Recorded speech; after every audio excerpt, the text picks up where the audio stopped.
I think Houston, we have liftoff.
Yeah, we're just vibing right now. Waiting for people to join.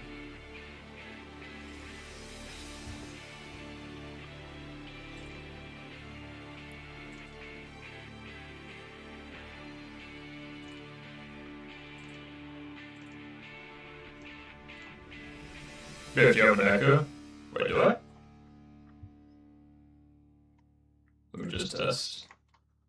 Let me just test it. If you have an echo. Oh, I do have an echo, that's weird. Yeah, I have a... It's because my settings broke, so I'm having to fix it. What about now? Is that right? No, I can hear myself, that's weird. What about now? No, that's also weird. Why do I have an echo? What the fuck?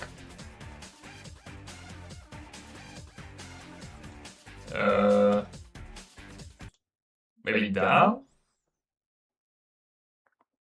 Right, what about... Hang on, try that. Is that fixed? I think that may have done it. Let's have a wee listen. No, I don't. No, that's definitely not fixed. It was fixed for a second. Okay, so what did I do different? Alright, see if it fixes it. No, I can hear myself. The fuck? Right, try now. No, that's awesome. What the fuck? Hold on.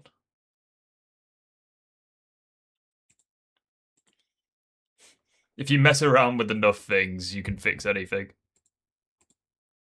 Oh god, what would it be?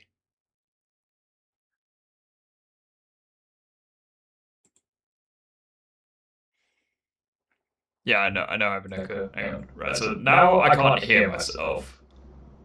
I can't hear myself in my ear. Has that fixed it? Let's listen. No, that's still shit. Right, okay. Fuck. I don't know. What about now? Okay, I think that may have done it. Let's test. Maybe, possibly. Fuck. I don't know. What about now? Okay, I think that may have done it. No, that's not it. Fuck my life. Right, I'm just gonna Google it. Fuck it.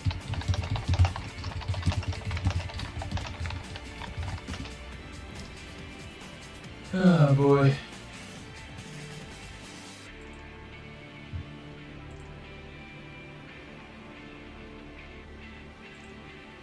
Hang on, I've got an idea. Why is this even active? That shouldn't be active. That should be gone.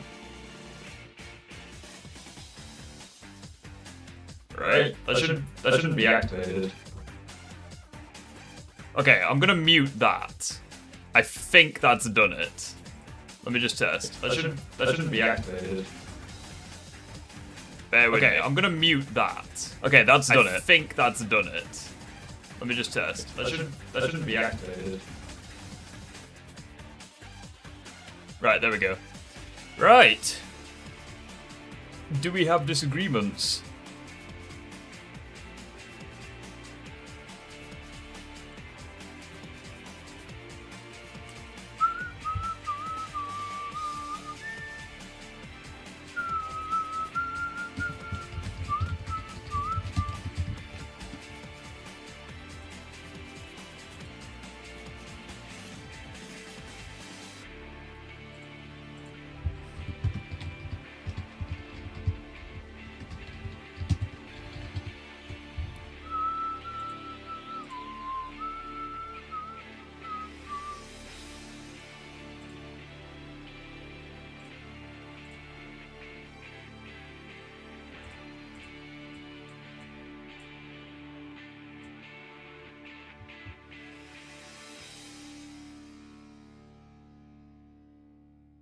There we go. Job done.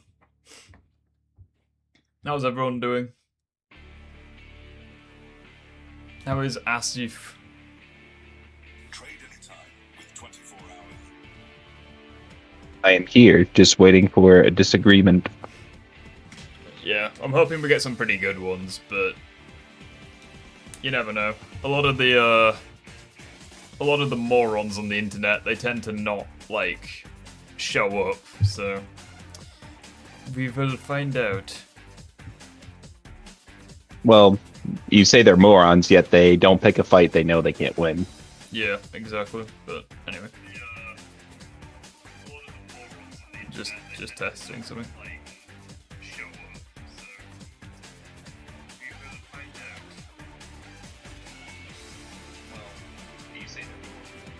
Yeah, I'm just gonna lower that audio slightly. Right, there we go. Also, I'm surprised that the Tech Marine hasn't become live yet.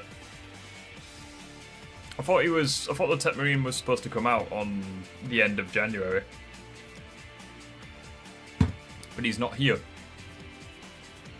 Which is a bit weird.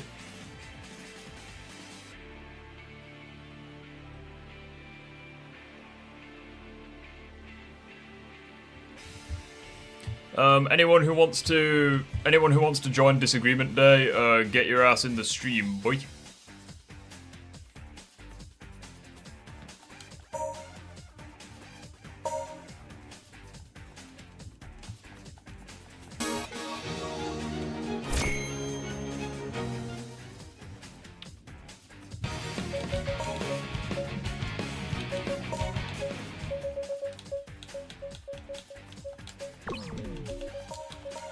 Let's get going.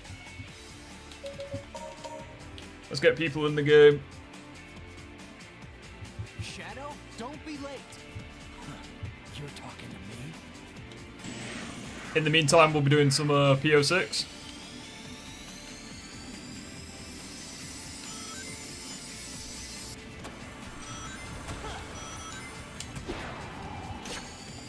There we go. Watch out! It's gonna blow up! We have someone in the waiting room. Do we have someone? Excellent. Oh, bollocks. I've done that wrong. Right, who's the... I think I can move this person to... Hello. What is your disagreement and tell me why? Hello? Hello. Yeah, so, in the Sonic movie trilogy, I think that Tails, Knuckles, and Shadow are nailed, but Sonic himself just kind of annoys me. And, obviously it's a subjective thing, but I think that, like, his characterization kind of goes against the core appeal of his character in the first place. Okay, so what is his core character in the first place? So I liked how he was traditionally rebellious and not like unconventionally it wasn't that he was trying to appeal to a large crowd. He was trying to be more cool and edgy than Mario, and obviously he's still like a 2D Animal Man and cartoon, and obviously he's primarily for children. But in the movies, he's just kind of like quoting memes half the time. And it's less of the cool, rebellious attitude and more of like the Disney Channel humor. Okay, would you agree that he's rebellious in the film? Like when he goes after Shadow and Robotnik? And he's like reckless and stuff. And his credit, I think that his character journeys are very solid, actually. I love his arc in Sonic 2. But I want in Sonic 4 onwards, I want him to grow up a little bit. And just a few less jokes. Yeah, that's fine. I think I agree. I think that I think the biggest issue that I have is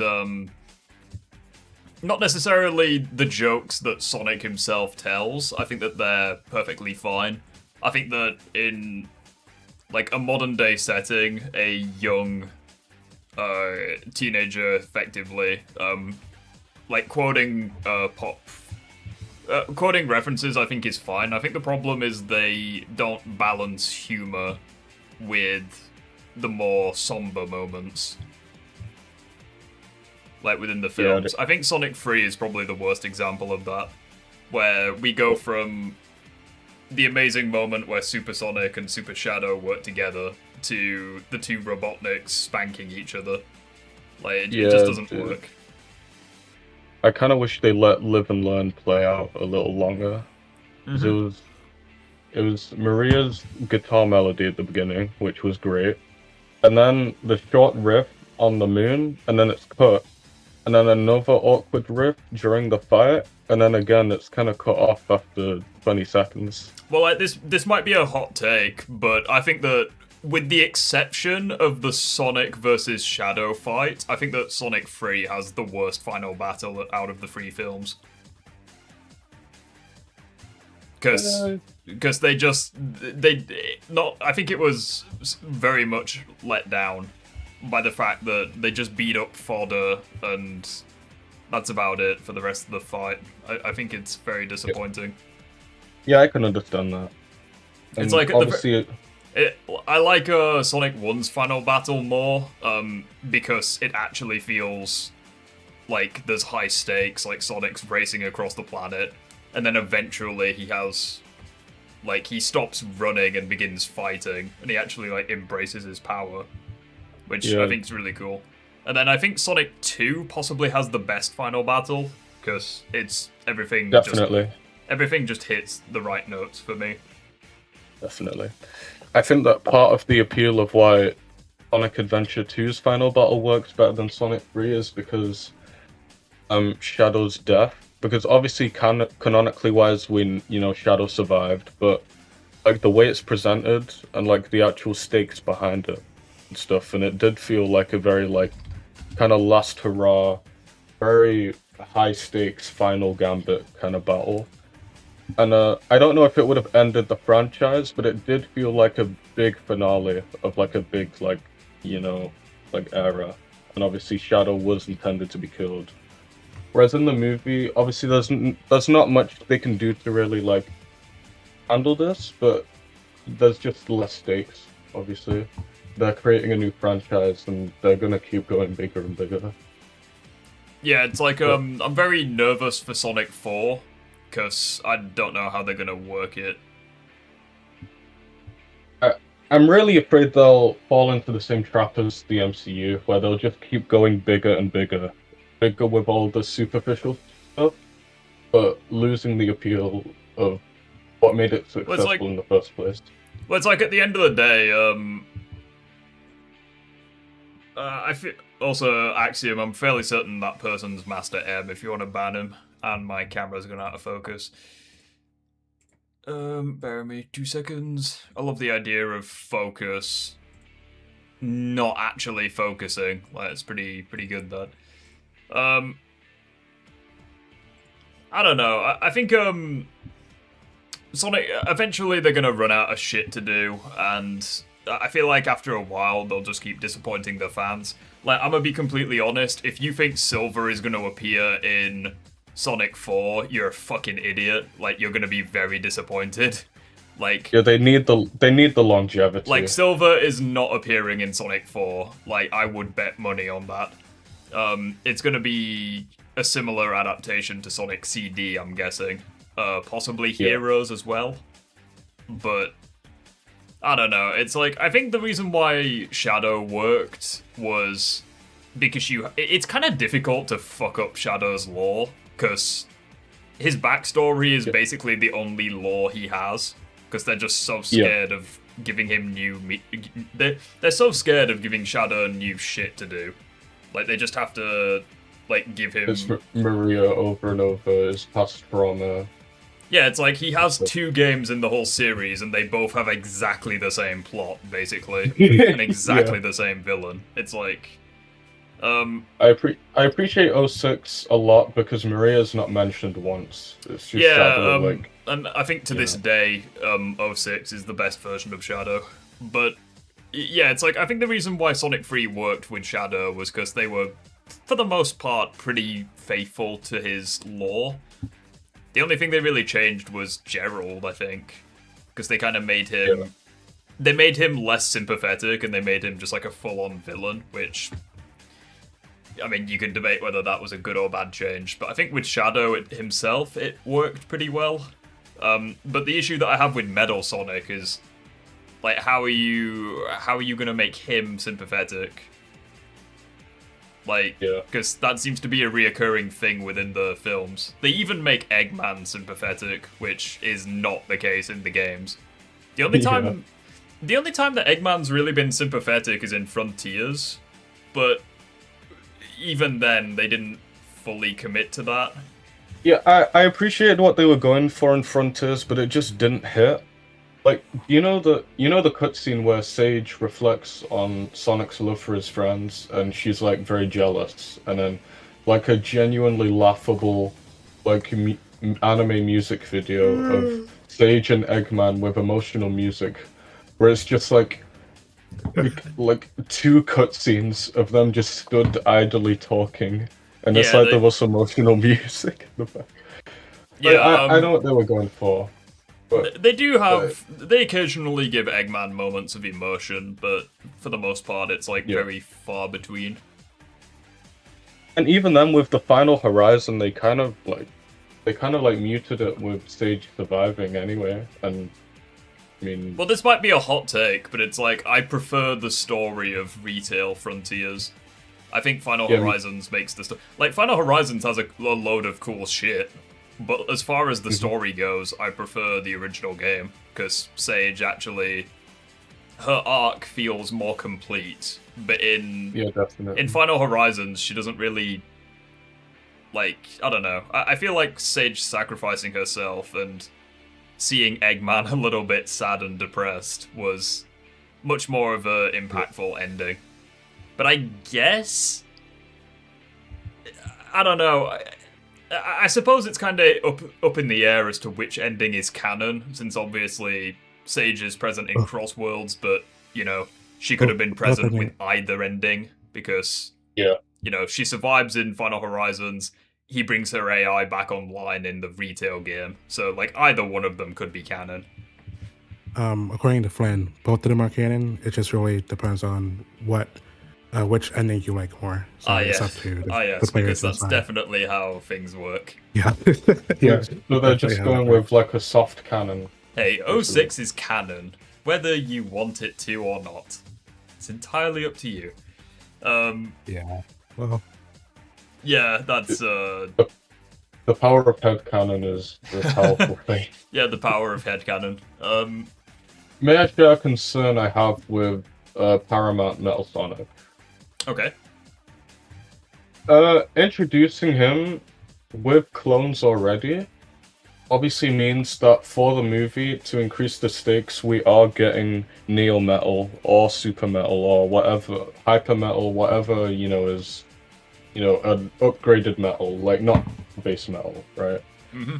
But, I'm not saying Metal Sonic is an incredible villain or anything, but I think part of his appeal is where he every time he loses, he like deconstructs himself and grows more and more monstrous, like Peter's obsession of defeating Sonic.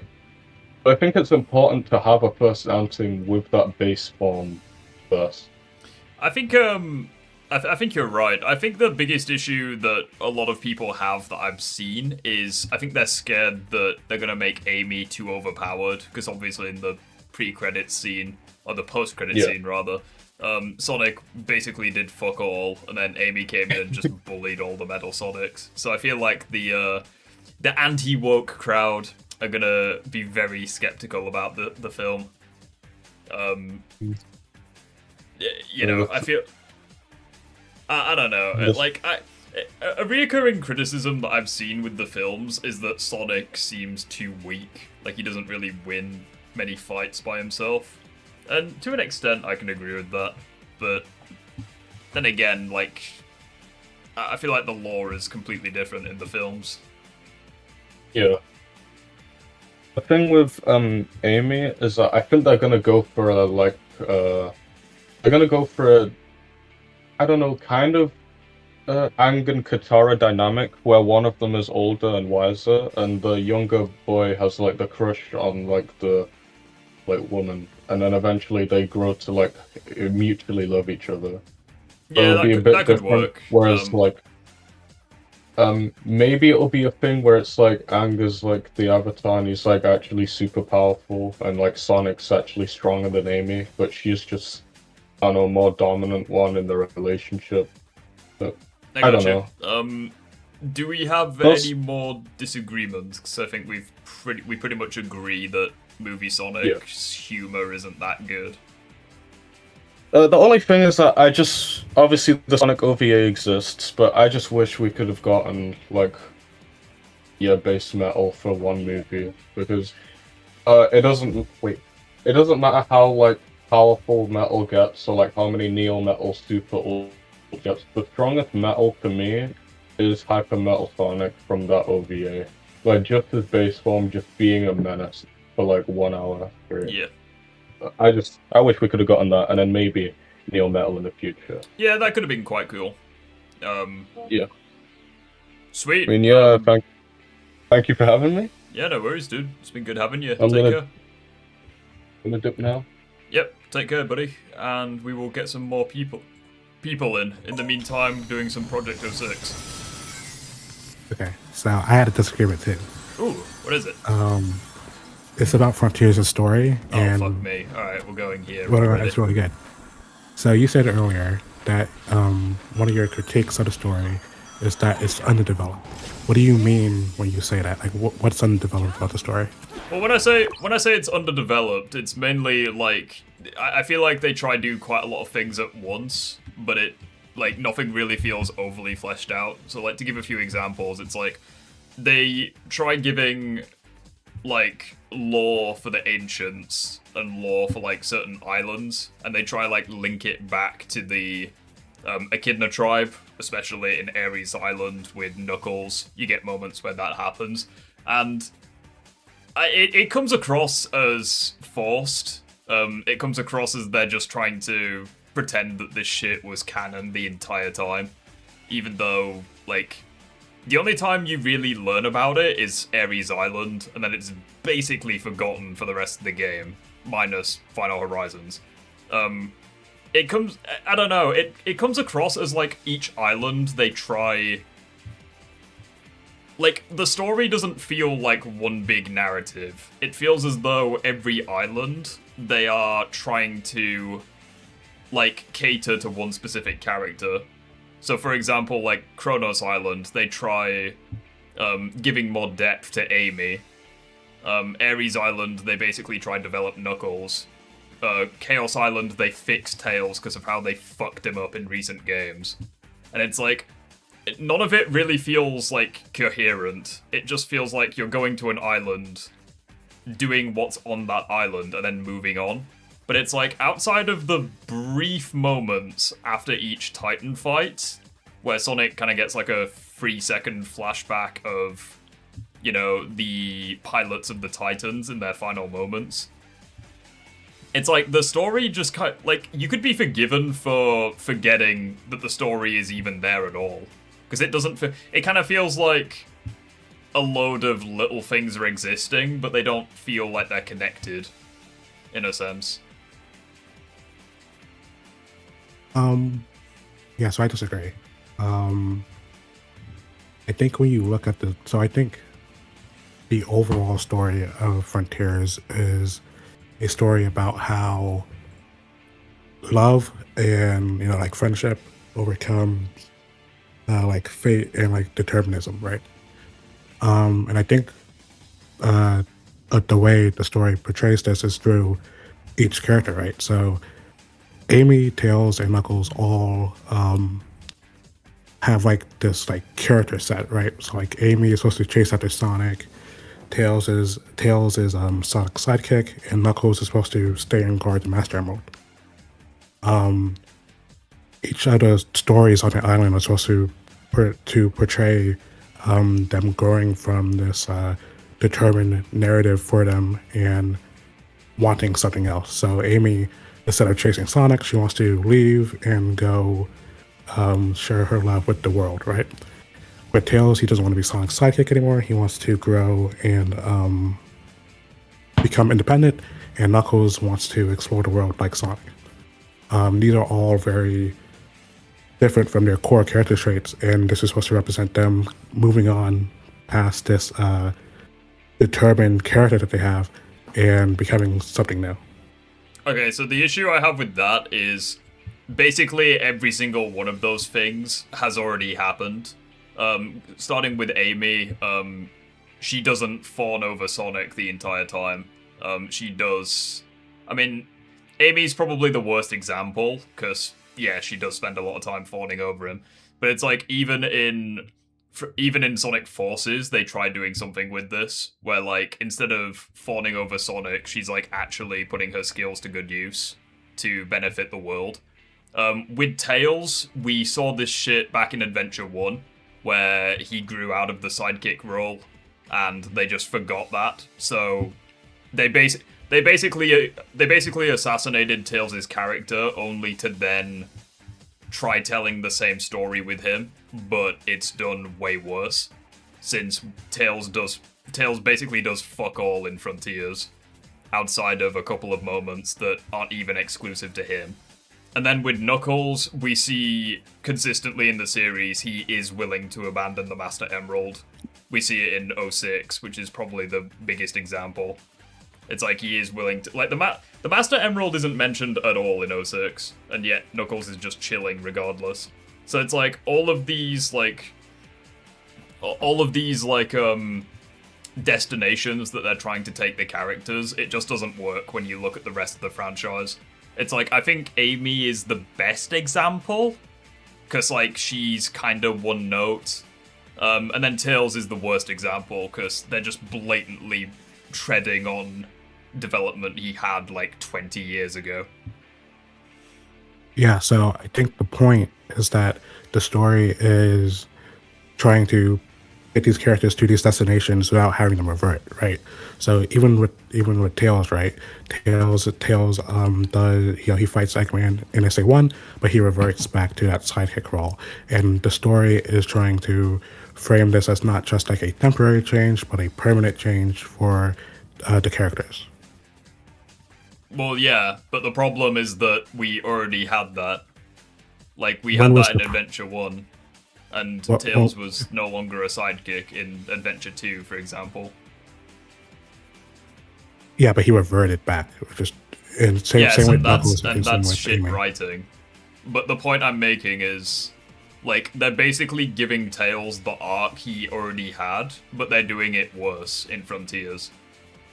Well, but the point is that the arc reverted, right? So his character reverted. They So they're assassinated trying to- him, yeah. But, like, the point I'm making is his character went from a 9 down to a 2, and then in Frontiers it's like a 6. So it's like, they're doing the arc that they've already done, but worse. Because at the very least in Adventure 1, Tails actually does something by himself. He saves Station Square from the missile, but it's like, everything that he does in Frontiers, such as saving Sonic, or contributing in Final Horizons, it's like, the other characters do that as well. So it's like, Tails doesn't feel special, he doesn't feel like his own character, he just feels like a member of the crowd.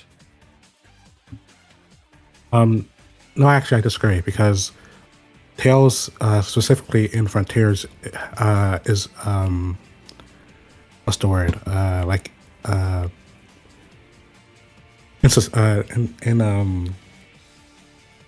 can't remember the word, but he's like struggling with not feeling like that he's inconsistent, right? So Sonic tells him that it's okay to need help every once in a while, and makes him comforted with the fact that he's not like Sonic in the sense of being the hero and always saving everybody, right? And in Final Horizons, this is explored where Tails is able to ask Knuckles for help without being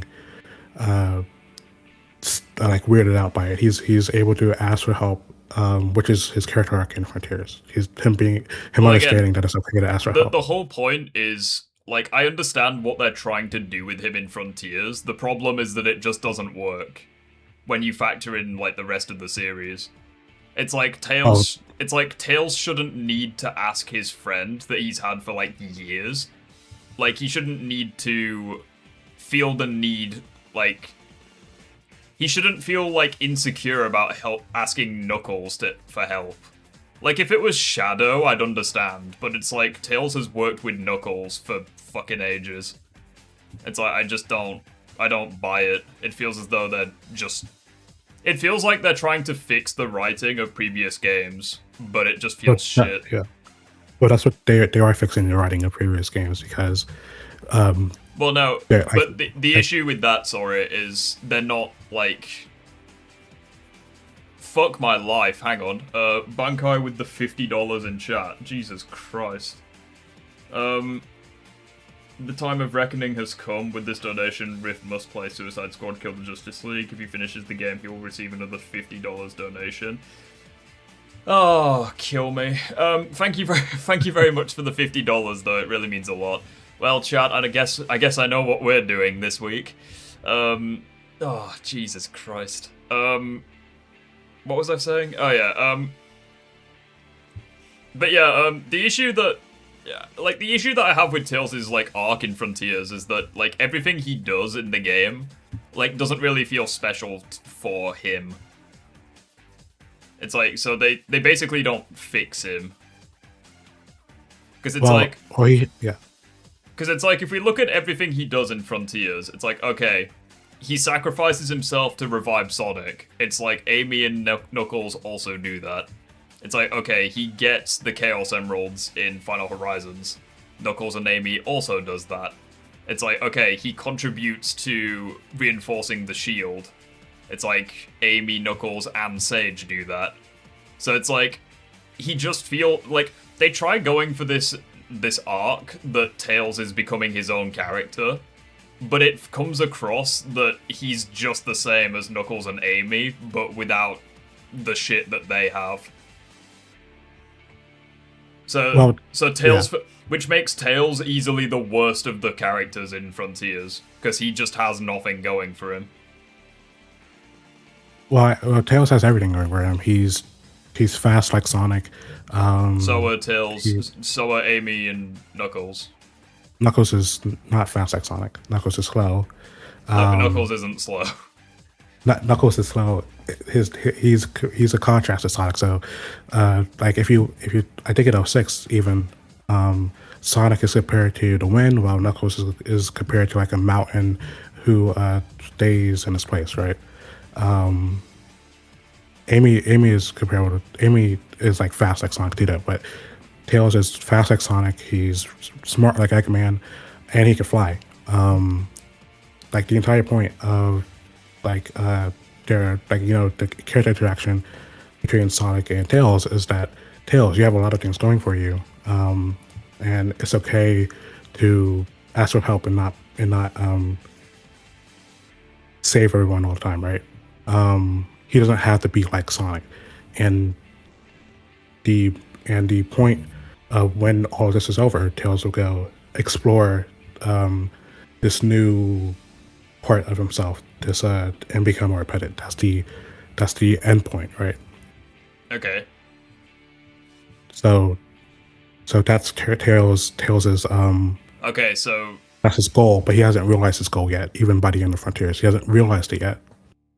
which again is stupid because he did realize it like 30 years before in Adventure 1. But he reverted. Well, no, he didn't revert. They wrote him poorly. Like, I'm sorry. Maybe I've just got really high standards, but I don't think Frontiers should be celebrated for fixing a deliberate attempt at character assassination. Because at that point, Sonic Frontiers is just like, it's doing what Sonic Adventure has already done. So it's like, I don't think that should be celebrated. But you agree that like, even outside, like but this is a game series, right? Obviously, Tails reverting is because of bad writing, right? But in universe, they have to explain that somehow. Well, yeah, that's the problem. They try explaining that Tails is inconsistent, but there's actually not any evidence supporting that. If you actually look at the games. Well, Forces would be evidence because he cowers over after Sonic is defeated.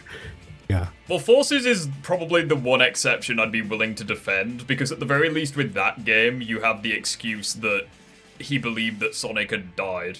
So it's like mentally he'd probably not be all there. But it's like if you look at the rest of the games, there's no evidence suggesting he reverted at all. Yeah, but in SA2, Tails thought Sonic died too, but he didn't cower. He fought Eggman, right? So that would be a reversion. He reverted in Forces.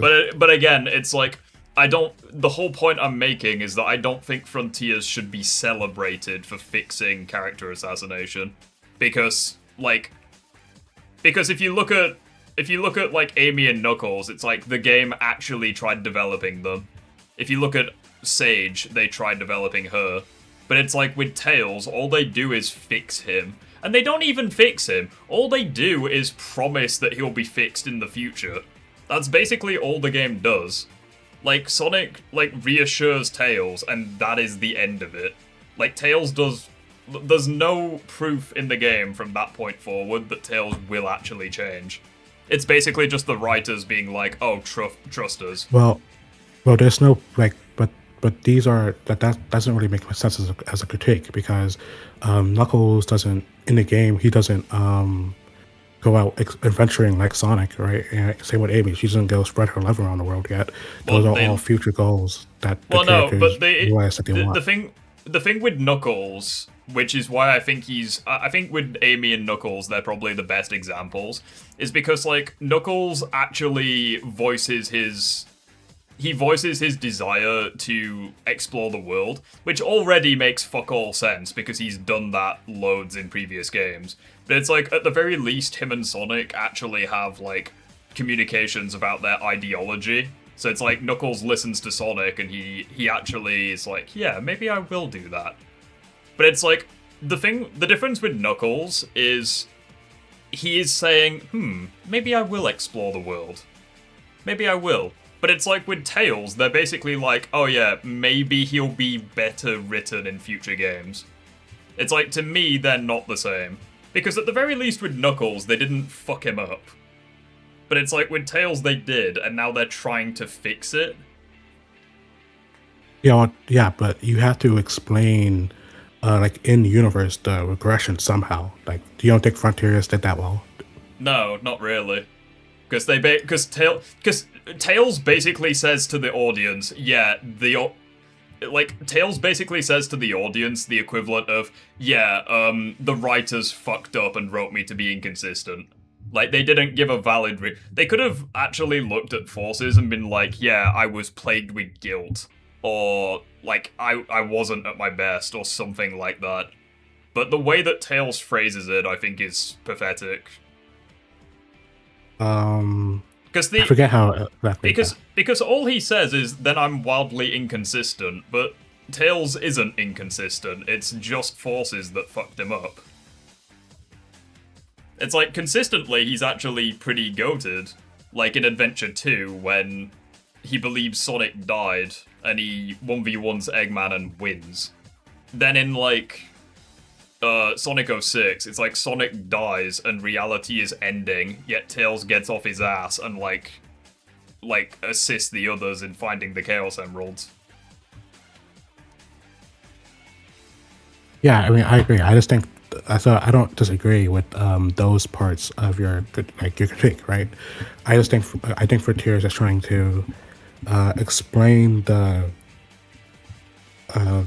him reversing in universe, and I don't think they did that bad.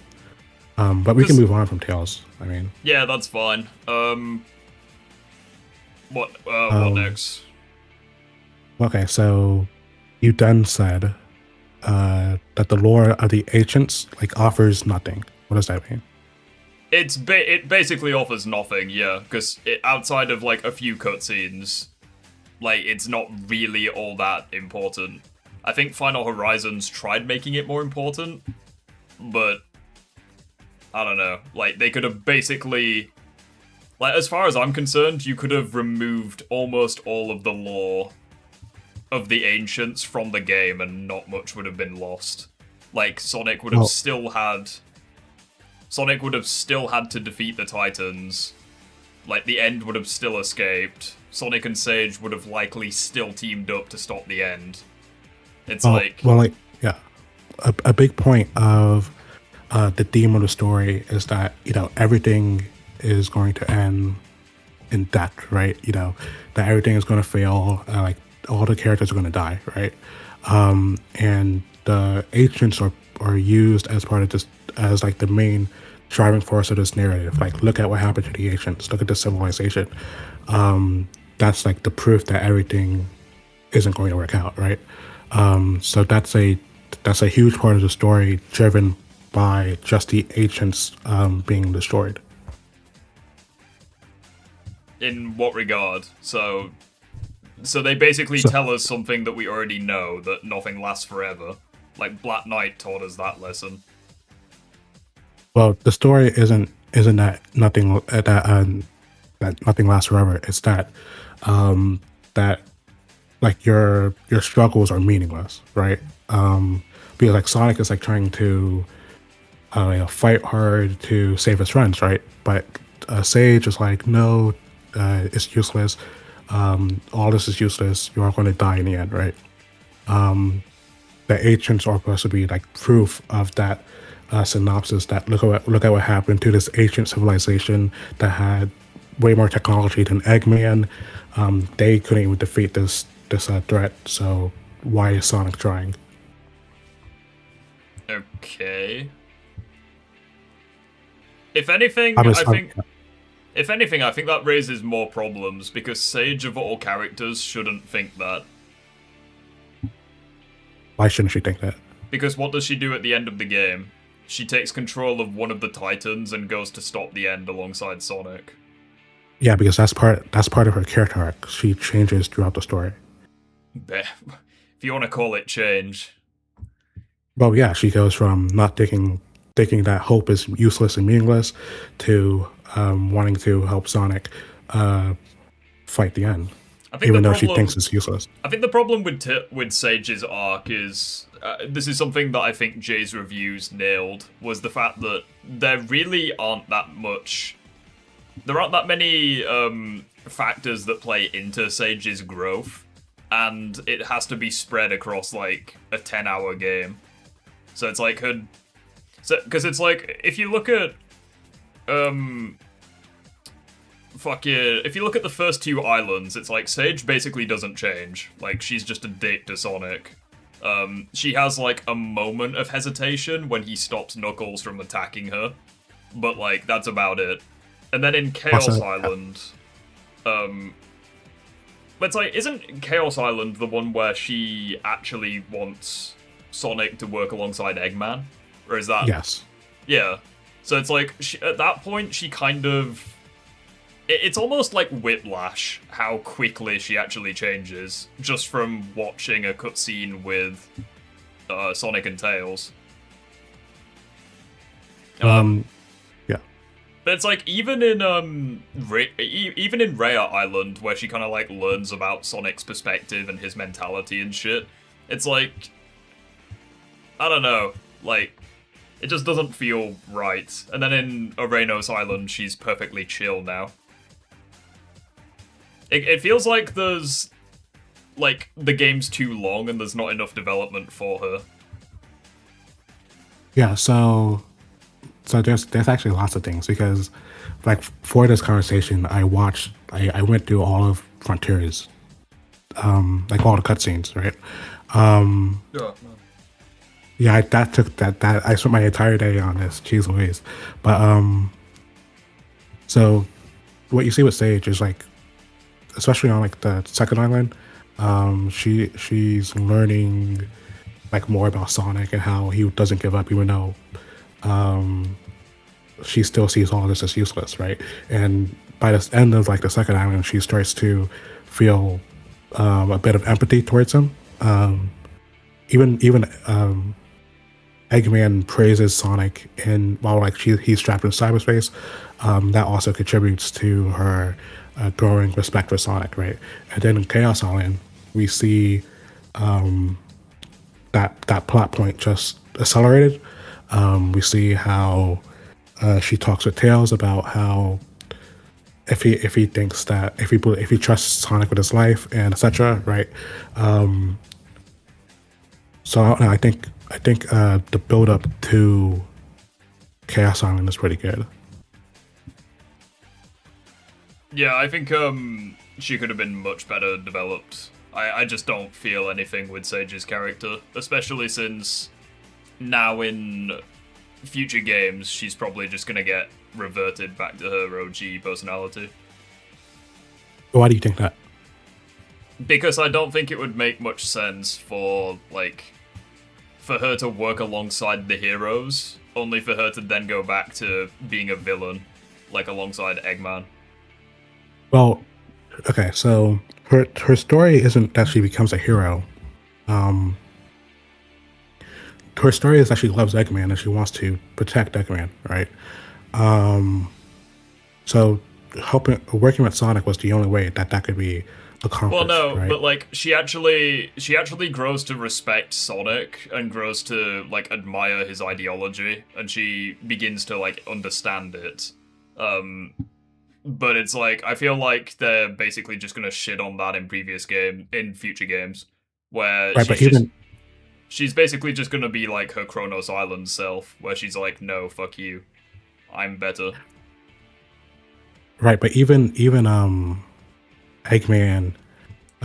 respects Sonic in Frontiers. Like Sage just grows to develop Eggman's feelings towards Sonic. The difference with Eggman and Sage is Eggman is very egotistical, and also the fact that he's a like living being, whereas the difference with Sage is that like I don't buy the argument that she would grow, like her AI would grow, like learn more things, understand perspectives, only to just press Control-Alt-Delete for the next game and just reset her character arc.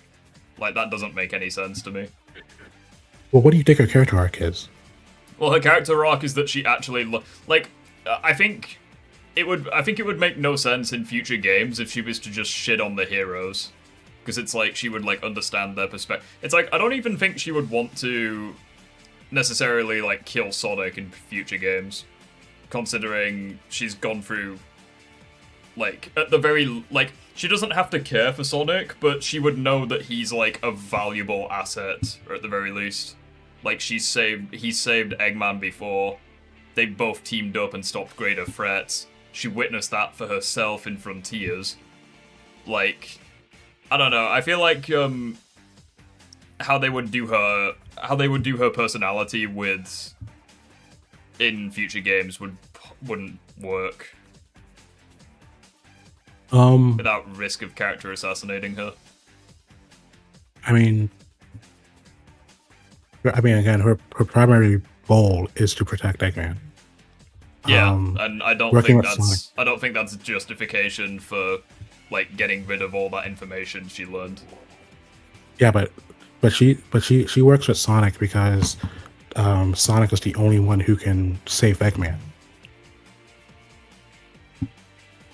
Yeah, which she learned. Right. But right. So yeah, she learns about them, and what she learns about like Sonic and stuff is that like specifically when on Chaos Island, when Sonic comforts Tails, she's like, I wish like she watched that love that Tails and Sonic has for her and Eggman, right? Again, she doesn't really necessarily care about the characters in like this deep personal sense. She cares about how they can help her protect Eggman because she loves Eggman. I think the issue with that is she comes across as far more selfless than Eggman, considering she literally sacrifices herself in the first ending of Frontiers. To save Eggman. Well, no, you could make the argument that she saves everyone. Like Well, she yeah, wants but she wants primarily Sonic. to save Eggman. She doesn't sacrifice herself to protect Eggman specifically, because obviously her last words to Sonic is "look after Eggman." So wait, she doesn't sacrifice herself to primarily save Eggman, but her last words to Sonic are "look after Well, yeah, Eggman." because obviously, like, if she wanted to look after Eggman, she wouldn't have sacrificed herself. So it's like, Yeah, but Sage says that Sonic can't defeat the end by himself. well, I'd point out as well. It's like, okay, so, like, if her entire goal is to protect Eggman, then I would say her character, even after her arc, is pretty flat because that doesn't change. Wait, what? Say that again. Because her objective throughout the entire game is to protect Eggman. So if that's like the main highlight of her character towards the end, then her character is just flat throughout. No, like you understand that characters can have like multiple aspects to themselves. That's just their main. Well, no, motivation. but her overall character throughout the game doesn't change. The only difference is she just learns different ways of saving him.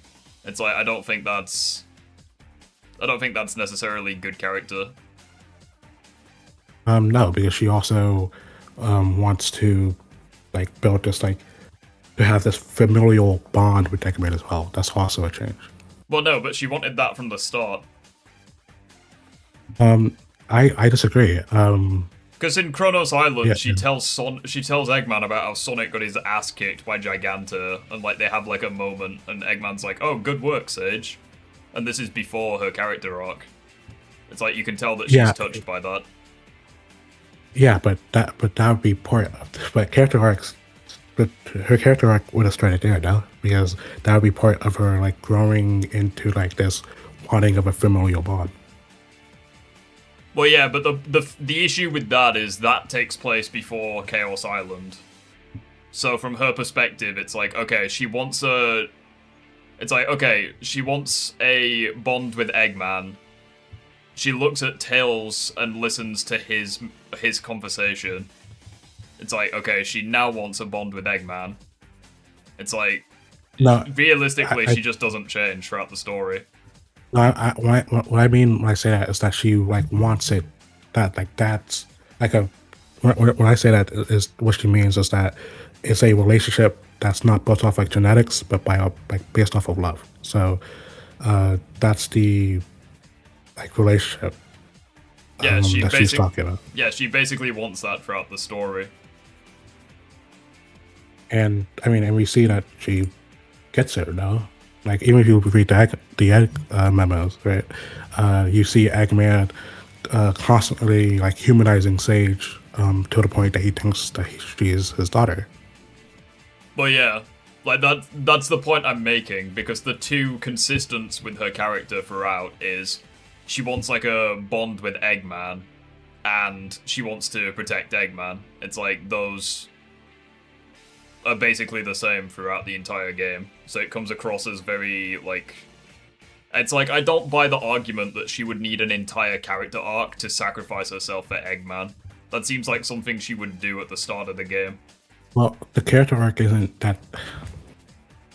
The character arc is her understanding, like she understands Sonic, and that she actually helps trying to fight against the end, and learning that everything isn't hopeless. That's the character arc. That's her character arc in the game.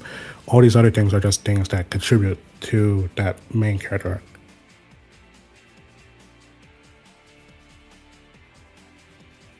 Not really, because Sage knows that she can. Sage knows that she can beat the end without Sonic. It's not an ideal way, but How does Sage beat the end without Sonic? because when Sonic gets cyber corrupted, she says to Eggman, "We need to get you back into cyberspace. It's the only way you'll be safe." So it's like she can protect Eggman without the end being defeated. Yeah, hold on. Okay, hold on. So yeah, she does say that, but how is that defeating the? That's not defeating the end. Well, no, because she doesn't want to defeat the end. But it's like the whole. Yeah, she does not. But because Yeah. what you said was she learns that she can fight the end to save Eggman. But the problem with that is she already can save Eggman.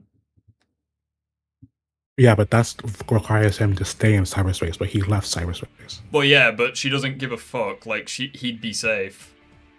That's her objective, no? To keep him Yeah, safe. but he'd only be safe if he stayed in cyberspace. He left cyberspace, so he's no longer safe. Okay, and she can put him back into cyberspace, so he would be safe. When does Eggman ever go back in cyberspace afterwards? He doesn't. She says he can. Like, she can go back and forth. Like, she could probably take him there. She could take him through any one of the portal gates. Just because she can go back and forth doesn't mean he can. If He can with the portal gates. That's how he got trapped in the first place. I mean, do we even know if that can happen again? You would have to prove it can't. And we see it happen throughout the entire game with Sonic, so I'm assuming it can. Okay, but Sonic Eggman is... literally gets in there with a freaking gadget. Like, I'm fairly certain he still has that gadget on him.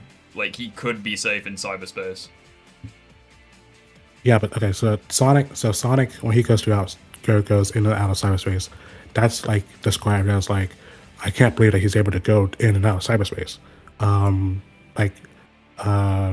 Eggman considers that impressive. That's like not something he's able to do. He can go into cyberspace. He did it at the start of the game. Accidentally The only difference is that Eggman can't leave cyberspace, but Sage wouldn't want him to leave anyways, because he would be safe in cyberspace. And that's the entire goal she has.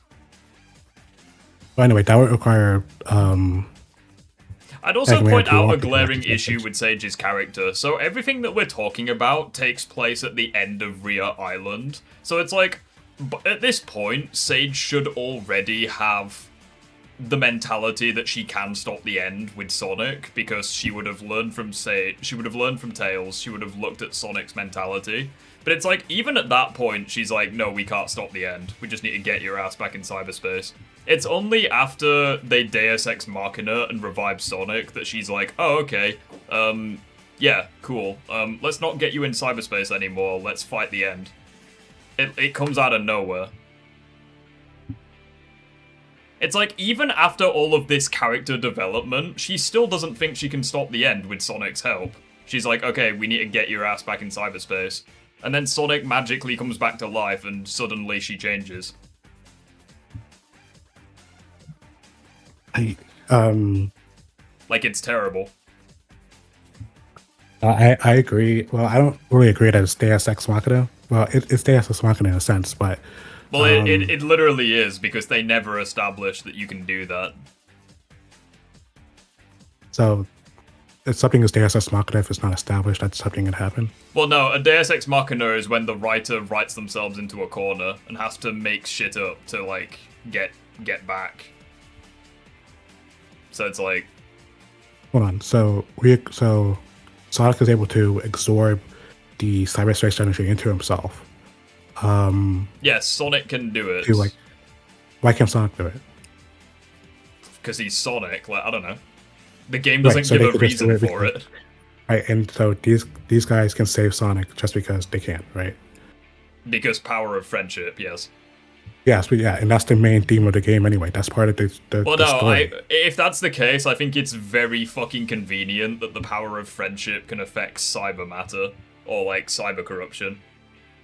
Oh, specifically, the point of the story is that, like, love and, like, how all these characters, like, love each other, is able to defy all these, like, impossible odds that they're against. Yes, and I think that's... Let me ask you a simple yes or no question. Do you think the power of love and friendship could stop the Infinity Gauntlet? It just depends on, like... No, the it's a universe. yes or That's no because- question. Yes or no. Could the power of love and friendship stop the Infinity Gauntlet? If Thanos was there and he was about to snap. Yes, because... That's like, no. For example, in like shows, in a show like Fairy Tale, right? That's Fairy Tale irrelevant. is- We're talking about Sonic. Okay, in Sonic, the power of friendship is a real power, is it not? Is it? Like we see that. They seem to we have see that in fucking Forces. abandoned it in like quite a lot of shit. Don't we see that in Forces that when people work together, that they're stronger? Okay, but you understand the issue that I'm presenting, right? I think it's very convenient that the power of friendship can magically affect something that it's never been established to do. Right, but you're saying that. But just because something isn't okay, so just because something isn't established beforehand doesn't mean that like it doesn't make sense or Well, no, something like that, right? it does mean it doesn't make sense. Because if it's not established, then it comes across as the characters pulling it out their ass. Like, for example, if John Wick is in a gunfight, right? And then all of a sudden he just pulls out a mushroom power-up and doubles in size, would you say that that doesn't make sense? It's contrived. That doesn't make sense because of the world John Wick is in. Okay, so why can the power of friendship suddenly affect something that it's never been established to do? Because this is a fictional universe. John Wick is these fictional. Characters have fictional That's not an powers. argument. Because this is a fictional universe where these characters have fictional powers. Okay, and the main theme of the story. So your is that entire their argument right friendship- now is the shitty writing of Frontiers can be explained because fictional power. No, you're the one saying that this is bad writing. I don't think it's bad writing. Well, no, the reason why I'm saying it's bad good writing writing, is because the power of friendship can suddenly affect cyber corruption. Which, can I just point out as well, if that was the case, they should have saved Sonic a long time ago. Oh, they were never in their physical forms to do that. Okay, and when is it established they needed their physical forms to save Sonic? Well, That's also something that's not established. They make that shit up as well on the spot. This would be the establishment of that necessity because they never tried But it's like, to okay, save Sonic. let me give you a good example, okay? So, do you remember in Sonic 06? So it's like, throughout that game, the many different characters establish that the Chaos Emeralds are capable of granting wishes. Like, Blaze says it, I think Sonic says it. Like, characters establish this, right? So, when Sonic dies at the end of the game, it is they have established that it is possible to bring him back to life. If they have all 7 Chaos Emeralds, and they wish upon the Emeralds, they can bring him back. That's established in the game, and it makes sense. Is it a little bullshit that they can gather the Emeralds when reality's falling apart? Yes. That's a little hard to believe. But that's the hardest thing to believe about the whole sequence. But it's like, in Frontiers, there's just way too many questions to be asked. It's like, okay, Sonic gets corrupted. It's like, okay, that's fine, because they build that up very well, to the game's credit. Like in Raya Island, and I think Chaos Island, they do it as well. You see it with his idle animations, like he's getting progressively more fucked, the more of this stuff he absorbs. But it's like, as soon as he gets to the top of Raya Island, it's like, okay, the characters are like, oh, he's absorbed too much of this shit, like he's dead. Like, that's it. And then, in the same cutscene, they're like, okay, let's join forces and suddenly save Sonic. Like, it all happens in the same scene, and it just raises too many questions. Yeah, so I would just say that it's built up then by the fact that friendship and throughout this entire game, actually, that Sonic and friends have been doing impossible stuff throughout the entire game. This is just another one of those impossible moments. If that's the case, I think it's it's very fucking convenient, and I don't think it's good writing in the slightest. Well, you can't say it's not good writing because that's the narrative of the game. Because it comes across as the stakes are irrelevant. It's like, okay, the characters can do impossible shit. Why should we care? No, it's not that the stakes are irrelevant. The stakes are If the characters can do impossible shit and they can pull abilities out of their ass, the stakes no longer matter. Like, why should we care? They can just do whatever they want. It's like, I do think it's terrible. But they can only do this because Like, to give an example, right? theme from Sonic, of to give an example from Sonic Forces, right? You know, at the end of the game when the world's gonna end and Tails randomly says, "Hey, it must be your willpower or what have you that has activated the Phantom Ruby." It's like, okay, that's bullshit. It's like, why can't Sonics do that? Why can't Silver or Shadow? Why is it this random fuck that is able to activate the Phantom Ruby, yet the others can't? Like, it comes across as stupid, wouldn't you agree? Yeah, sure. Yeah, so it's like the same thing is happening here, where it's like, if they had built this up, I think it would have been more believable. Like, Yeah. Like, for example, they could have saved him with the Chaos Emeralds. Like, imagine if, like, Final Horizons takes place, and they need to gather the Emeralds to save Sonic, and then he goes through the trials to fight the end. It's like, I think that would have made more sense.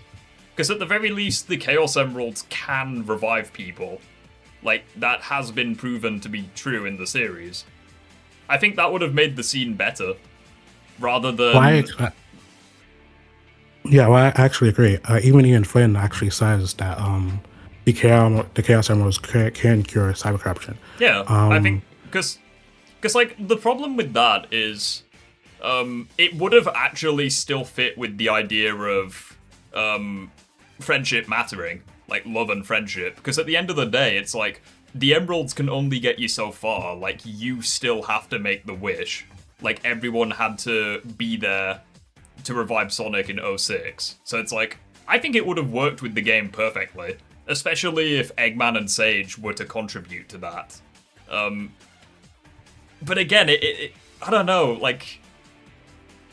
I just think that they should have built it up more if they were going to use the power of friendship.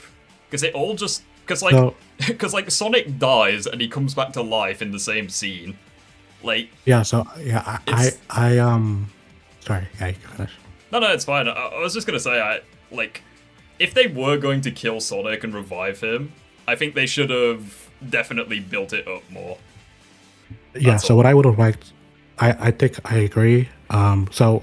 I would have liked it if, like what happened in Final Horizons, where we had the characters go out and, like they had to do something about the cyber corruption instead of them just like going and like becoming part of Sonic and taking it away. I think that would have been cooler.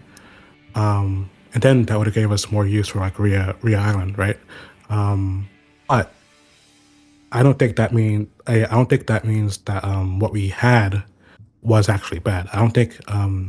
Even though I think it could have been done better, I don't think that means what we were given was actually bad. I would agree. I would agree that it is bad because partly because of how fast it is and how little build up there is, but also I just think it's like way too convenient. Like you basically have to stop asking questions for the plot to make sense. It's like, okay, why can the power of friendship affect cyberspace? Because it can. It's like, okay, like, why do the characters need to be in their physical form to do that? It's like, because they need to be. It's like, okay. Like, the game almost treats you like an idiot just to make the narrative, like, work. Well, I think even if you're going to say that you don't like the scene, I don't think you can say that it's actually narratively inconsistent because it is consistent with the story of Frontiers. Well, no, the problem that I have is that in order for that scene to work, you have to stop asking questions about how cyberspace works. That's the issue I have. Because it's because a lot of the stuff where it's like, okay, you can save people from cyberspace, that's never established that you can do that. Like, basically everyone says... Pretty much everyone is in agreement, Sage as well, that... Yeah, you're fucked if you absorb too much cyber matter. It's like, the only time that Sonic really gets a break is when he's Super Sonic, because he doesn't really... I'm fairly certain the Chaos Emeralds, like, neutralize it, or they protect him from it, one of the two. But it's like... I don't know. I don't like that scene at all, but anyway. I mean, I don't want to take up the time for anybody else. So Yeah, that's fine. yeah. We could get Eddie in. If you want to stay here, it's up to you, my guy. But Yeah, I'll stay in with some. yeah, it's fine. I can't remember who joined first, but we'll get some other people in. Eddie! I don't even know if he's still here, he's probably fallen asleep. What is your disagreement and tell us why? Okay. This is in relation to something you said on one of the Colin versus SK AI live streams. God. Okay. Could have said I will say fucking this. anything. Go on. Most of what you say I completely agree with, and SK I completely agree with. I'm on the side that AI is bad. However, there's one thing you said that I have an issue with that I do want to talk about. And that was it was kind of a passing remark, but you said that whether or not you are against AI, it comes down to whether you think God is controlling us. I think that's a massive overcomplication of this. Do you still stand by that point before I continue? Wait, hang on. I'm multitasking, but also, what issue specifically with what I said? My issue is that I think that point massively, it makes the scope of the situation too much, because at the end of the day, it's an issue of people are losing jobs because of generative AI. That is bad. Organic water is being used on generative AI, and way too much of it to fuel the machines. That is bad. I think making the scope as big as, are you okay with ethically controlling something like that when God is controlling us? I think that's a massive overcomplication of the issue. Okay. You said that. Do you still stand by you saying that? I don't really remember the context behind why I said that, so I'd have to look over the stream at the exact moment. I rewatched the stream I watched when that happened. If you want, I can screen share it. Would that be helpful? If you want. I'm trying to... Yeah. Because obviously I say so much shit, it's kind of difficult for me to remember all of it. Alright, hold on. Let me pull it up. Give me one moment. Alright, just give us a sec.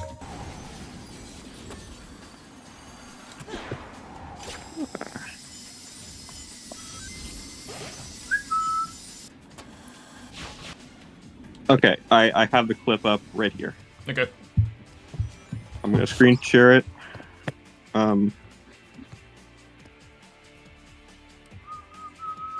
many we can see it? Bear with me. It's loading. Yeah, I see it. Able to record the lines in the deadline that the game needs. Now we could get into a philosophical discussion about whether or not free will actually exists. I mean, yeah, it basically comes down to... I mean, this may be a bit of a hot take, I apologize, but it basically comes down to, do you think that you're, God, the fucking magical being in the sky with a beard, do you think that he is controlling you like a puppet with a marionette? A puppeteer with a marionette, sorry.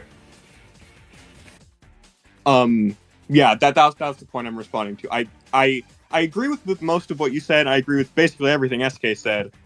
But that specific thing you said bothered me, because, again, that's a massive overcomplication of this entire situation. I mean, it basically just comes down to, do you or do you not think that you have free will? It basically just comes down to, do you think fate is a thing?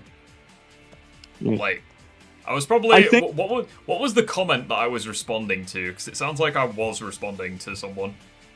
You were.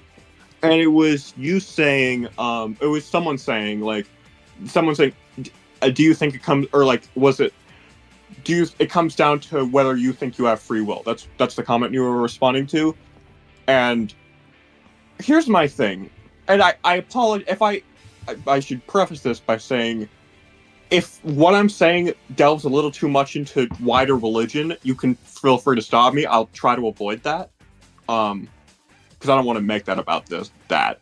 But what I will say is that even if you were to go by that comparison, it's not one-to-one, because you're not controlling the AI. It's you're like the more accurate comparison is if you are writing a story, you are a god equivalent.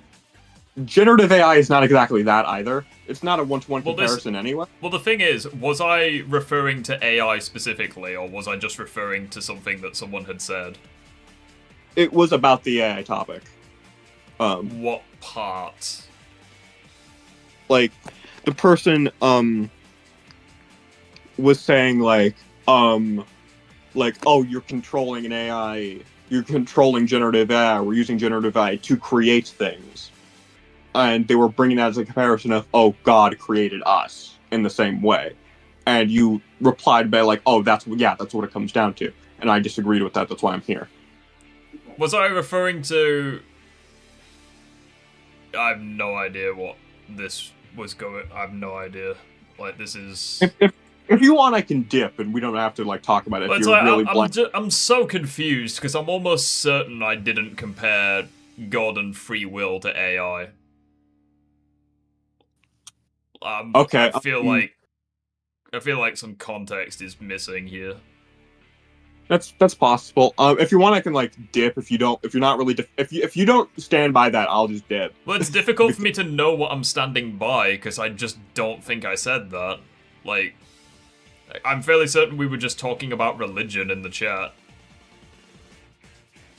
Maybe I misinterpreted it when I was watching the stream and when I was looking back. That's possible. Yeah. So yeah, I apologize. I didn't mean to take up time here. No, it's fine. Don't worry about it. All right. Hope you guys have a good day. Yeah, you too. Take care. Yeah. That was not what I was expecting, but okay. Yeah, that was weird. Power Ghost. Okay. You're supposed to join. Kiwi, do you have any disagreements? It's good to have you here. Let's get this man in the thing. What is your disagreement?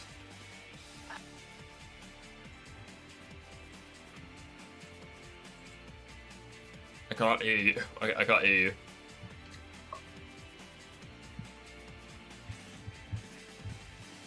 Mr. Red Hood person. You can hear me, right? I can now, yeah. Alright. Just to let you know, the reason as to why I may or may not have accidentally exited out of here last time was because there was a screen right here. Hold up, let me share my screen.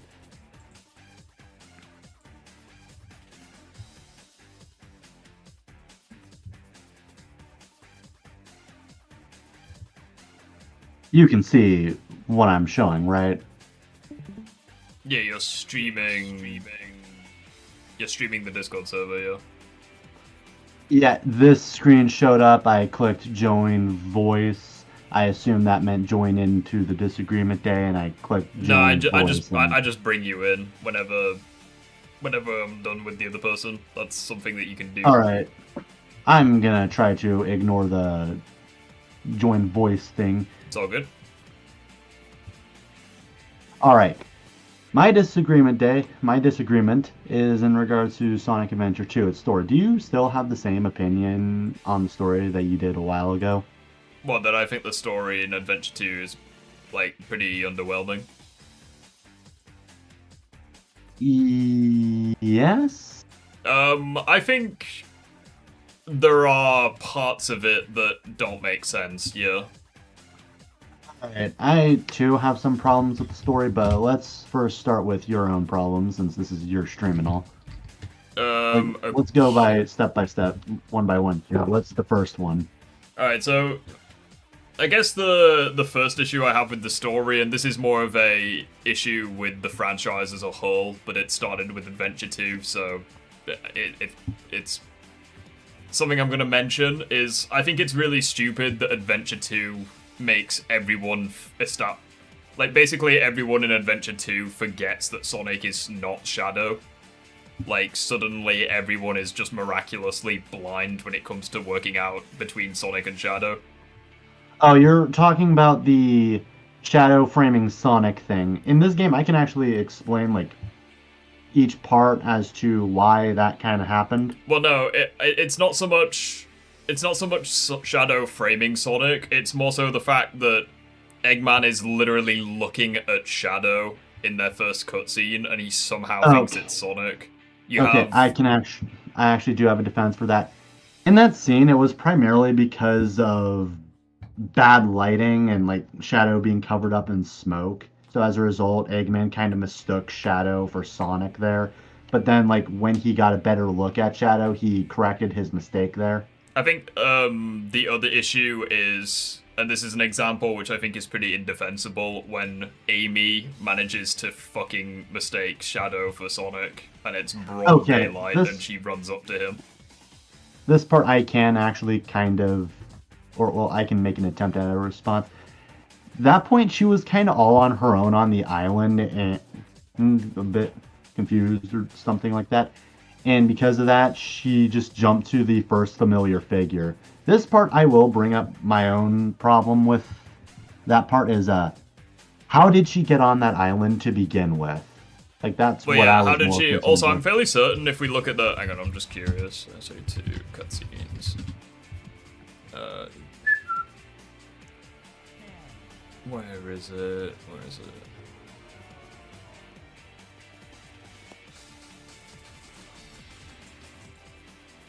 Hang on.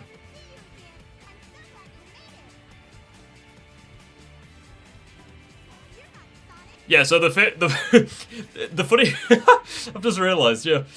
So the thing about that is Shadow wasn't on his own. Like, Eggman was right there, and she just ran up to Eggman and gave Shadow a hug.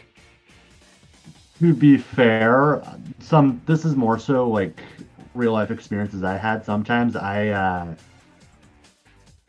at times don't really see or notice things that are like right in front of me, even when I'm like looking for them, up until like I take like a fifth look. So it's possible she just did not really notice it at first. Okay, let's rewind a little bit. Okay, everyone ready? Shadow, Rouge, on with the show! Oh, Sonic! I thought I'd never see you again. I'm so... Okay, first of all, where the fuck did she come from?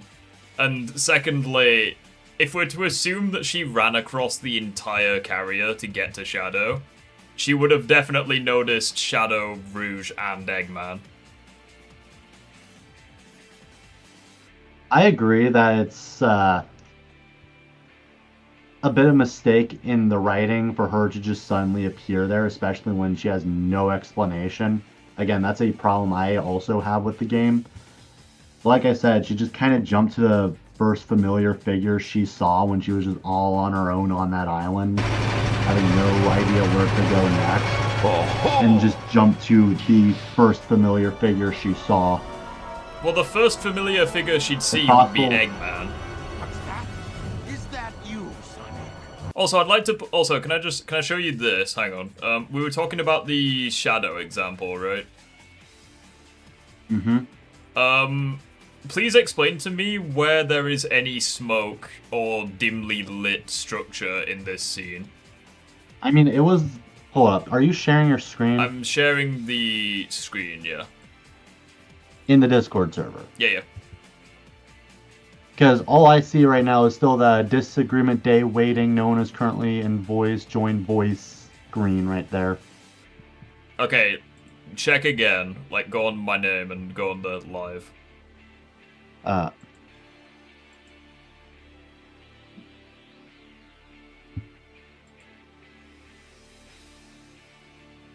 you see it? Hold up. Well, look at the stream, if that's easier. But it's like... Okay, now I can see it. Okay, so... How does he possibly mistake Sonic for Shadow here? It's like, there's no smoke. Okay, I think that's more so just a limitation, a technical limitation of the time. Well, wouldn't it be less That technically problem. demanding to make it darker? I mean, possibly, but at the same time, I'm not really a game dev. So, Well, if you make especially during, like, the if you early make like a black 2000s. screen, for instance, like I'm fairly certain that would be less of a problem.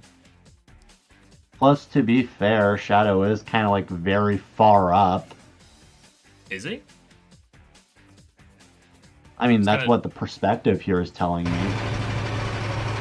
Kind of difficult to tell, I suppose. I guess we'll move on from this specific bit. Just going through cutscene by cutscene, the issues that I have with the story. Okay. I think this cutscene I have issues with. Why the fuck does Knuckles break the Master Emerald instead of just hitting Eggman? Hold up.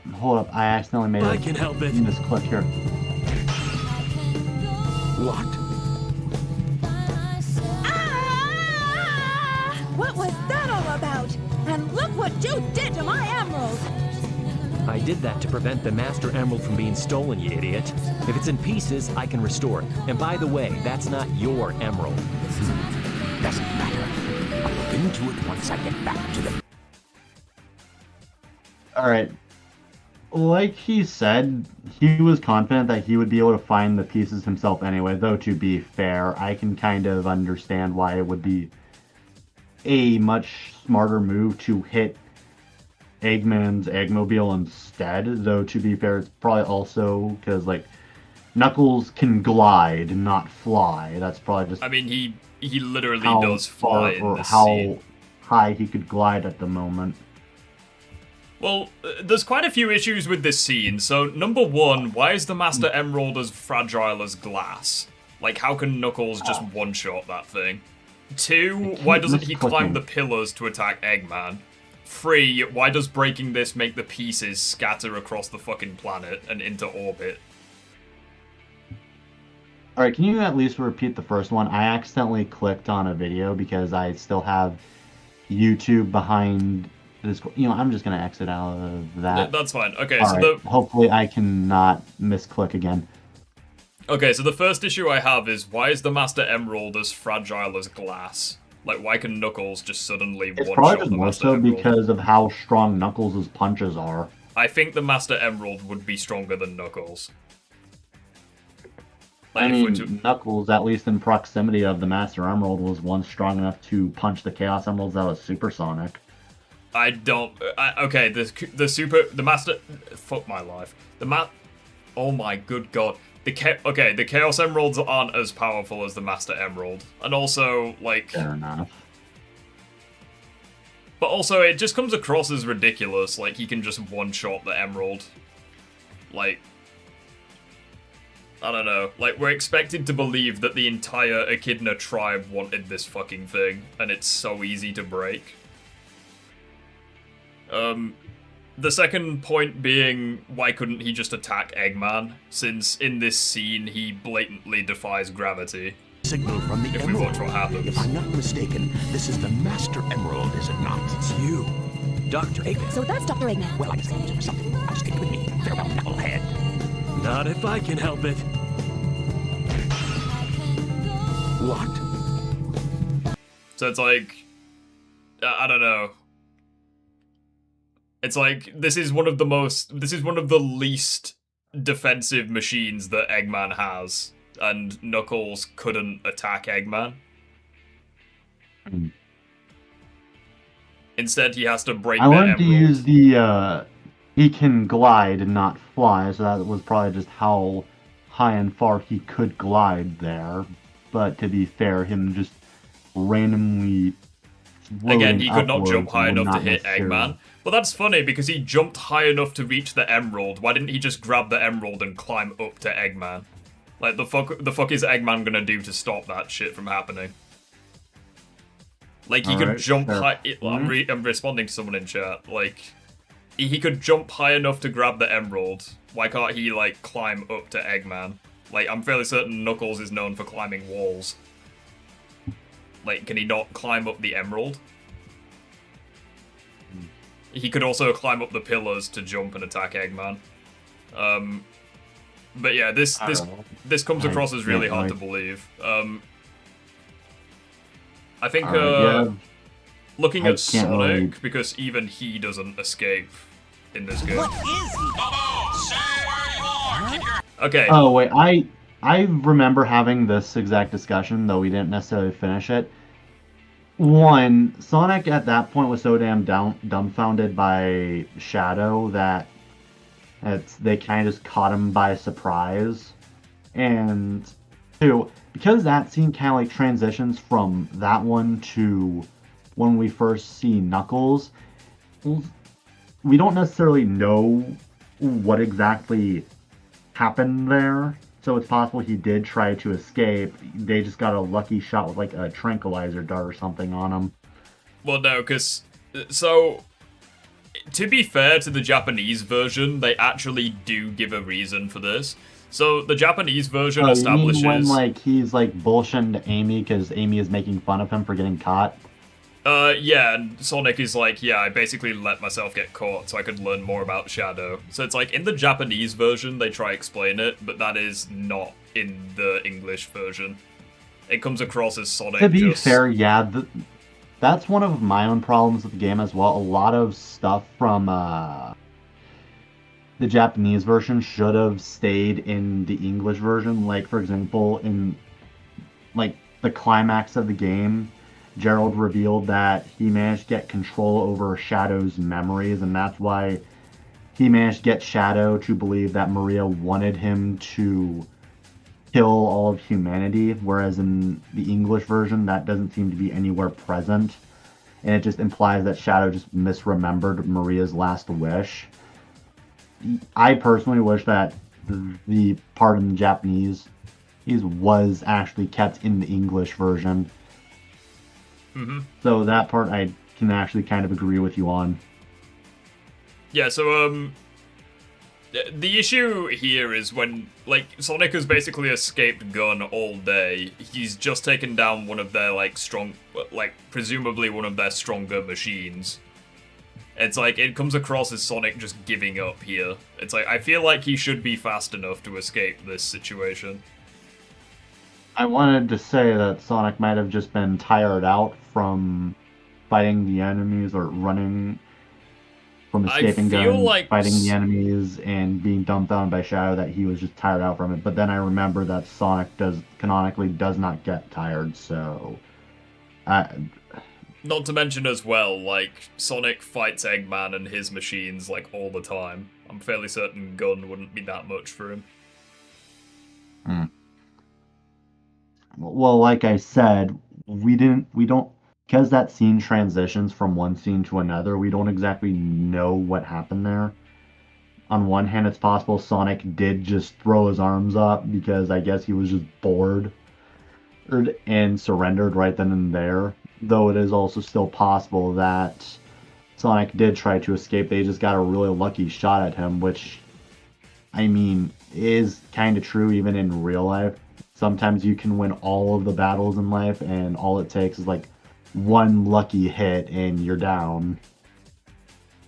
But it's like within the context that Sonic had literally just beaten the Gun mech, like I feel like he should be able to escape this situation, especially since it's not like he's cornered. Like he has many different escape routes, like right here. Now that I relook at the scene, to be fair, I may have misremembered part of the scene from like all my years of playing the game to end up thinking that he actually was backed up against a wall in that scene. Though now I'm looking at that one, I did admittedly kind of misremember that scene. Yeah, dude, if you let me in Discord, I'll cook you on Adventure 2. Okay, by all means, we'll get you in. Are you in the Disagreement Day waiting? Debate or whatever, then feel free to do so, I guess. We can get multiple people in to debate the same topic as long as everyone's chill. Fair enough. I think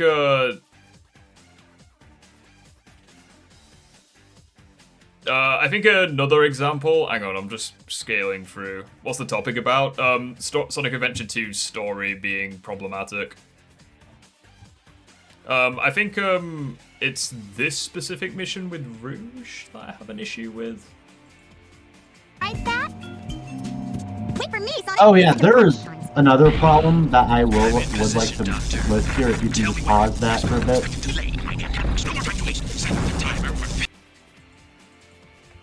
All right, my problem in like the prison portion kind of adds to a larger problem that I had with story.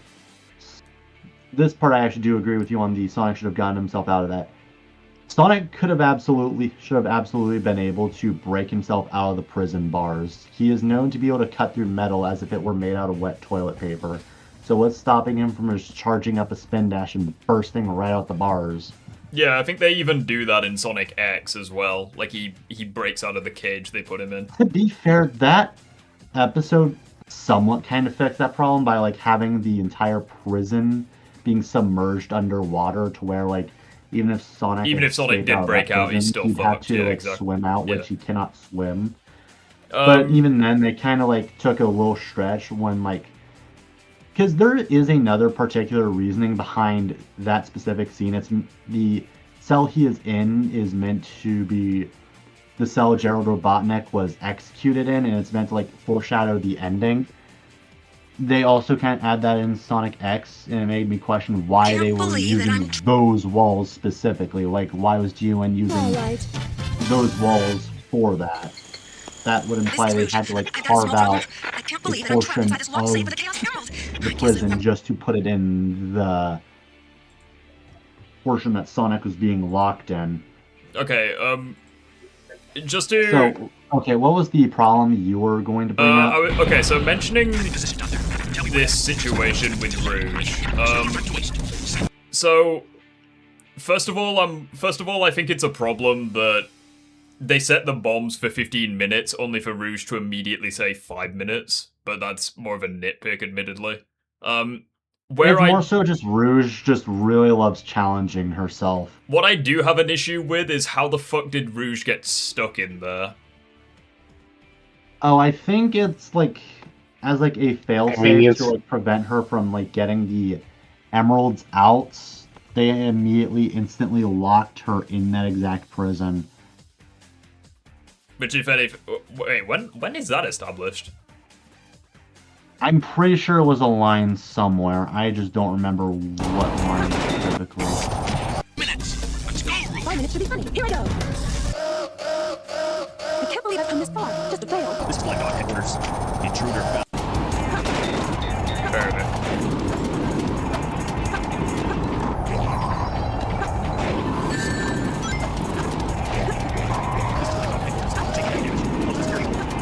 Just fast forwarding cutscenes. Not bad, huh? I'm pretty strong, all right. I'm a bit lost. What is the debate here? Adventure 2's writing being not the best. I can't believe. Didn't we already establish that already? Yeah, there's no statement that she says gets. Right there, I can't believe that I'm trapped inside this locked safe with a... Yeah, the safe kind of might have just instant locked as like a failsafe to prevent her from escaping. But it's like, I don't buy that, considering there was a gun mech in there to stop her. So it's like, did they just lock...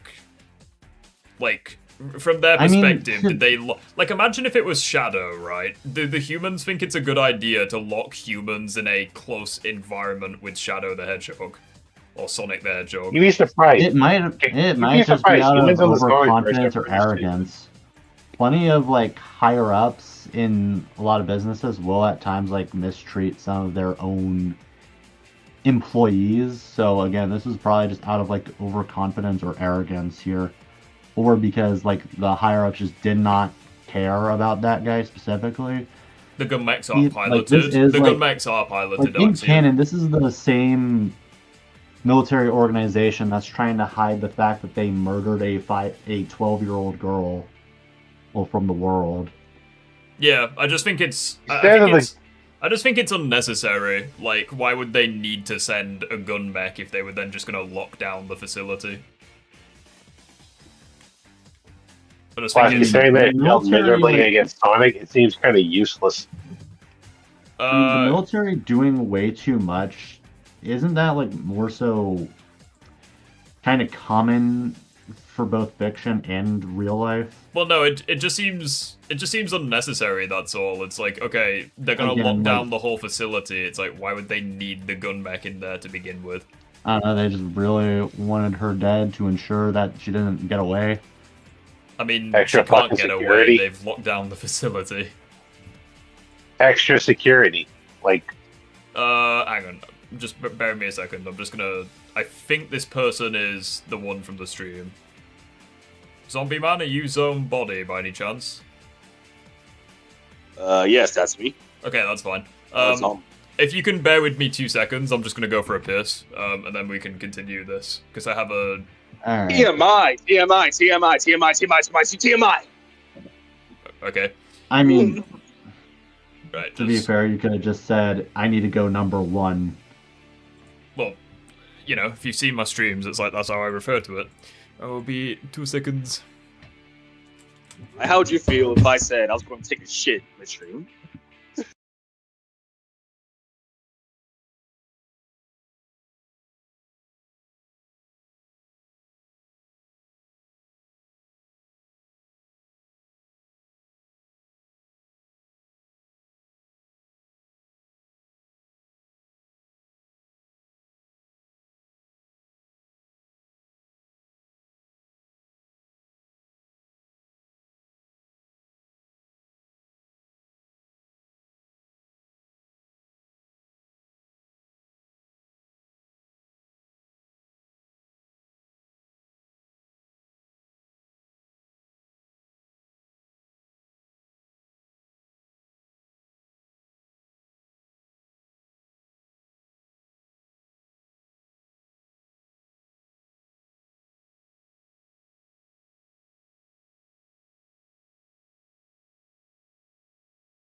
There we go, I muted it. There we go, we're back. And get back here right now before the island blows Wait, up so, with you on it. Wait, let me on go. Okay, so how the fuck does Sonic hear this? He might have, I mean, was it ever established? I mean... Well, they have like earpieces or walkie-talkies or whatever. No, it's a That's walkie-talkie. I'm pretty sure you could still hear someone talking on a walkie-talkie. Okay, well if that's the case, I would have to say it's very convenient that Eggman says this when Sonic is right there. I mean, conveniences and coincidences happen all the time. Well, Like, yeah, it and was okay. It was awfully convenient. Well, for no, your parents to coincidence make for doesn't them to excuse conceive criticism. you. Because if Sonic wasn't here, he'd be dead because he wouldn't know about the bombs.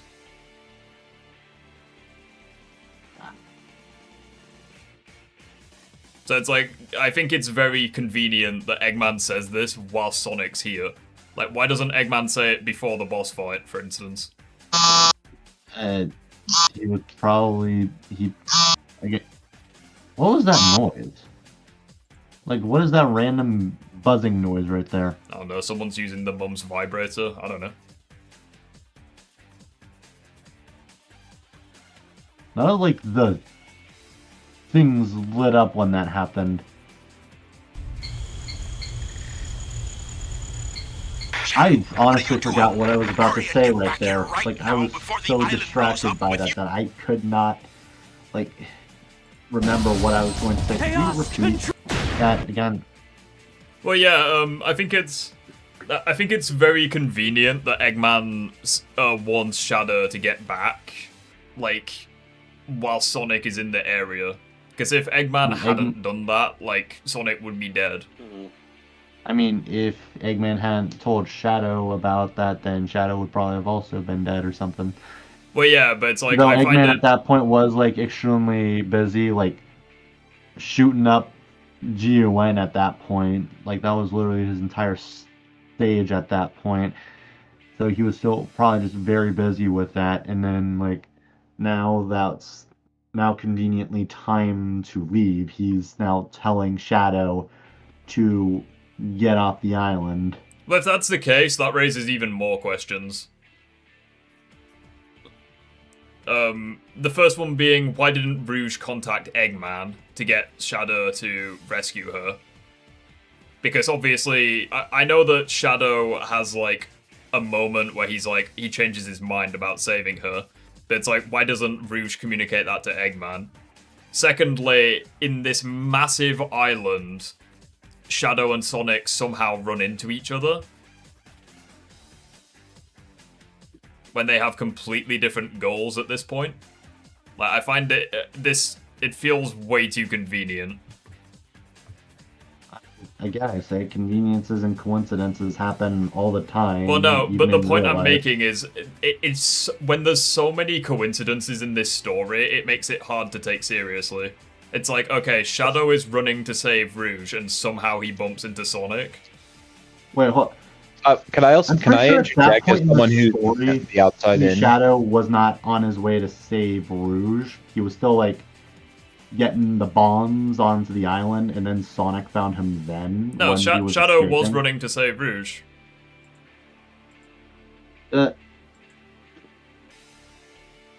From judging from that video, it seems like it was like mashing up both the hero story and the dark story, so it possibly just might have told, like, a hero's cutscene first, then gotten to the dark cutscene. Well, if that's the case, it's like, okay, Shadow's planting bombs and he still runs into Sonic. It's like, it's still a coincidence, no matter which way you... Like... I just find it hard to believe that on this massive island, they somehow run into each other. I mean, this is...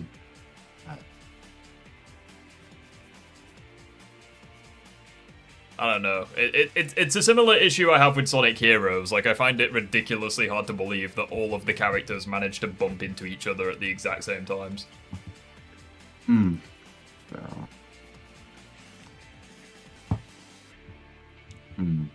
Also, I find it very hard to... Also, how does Sonic escape the island?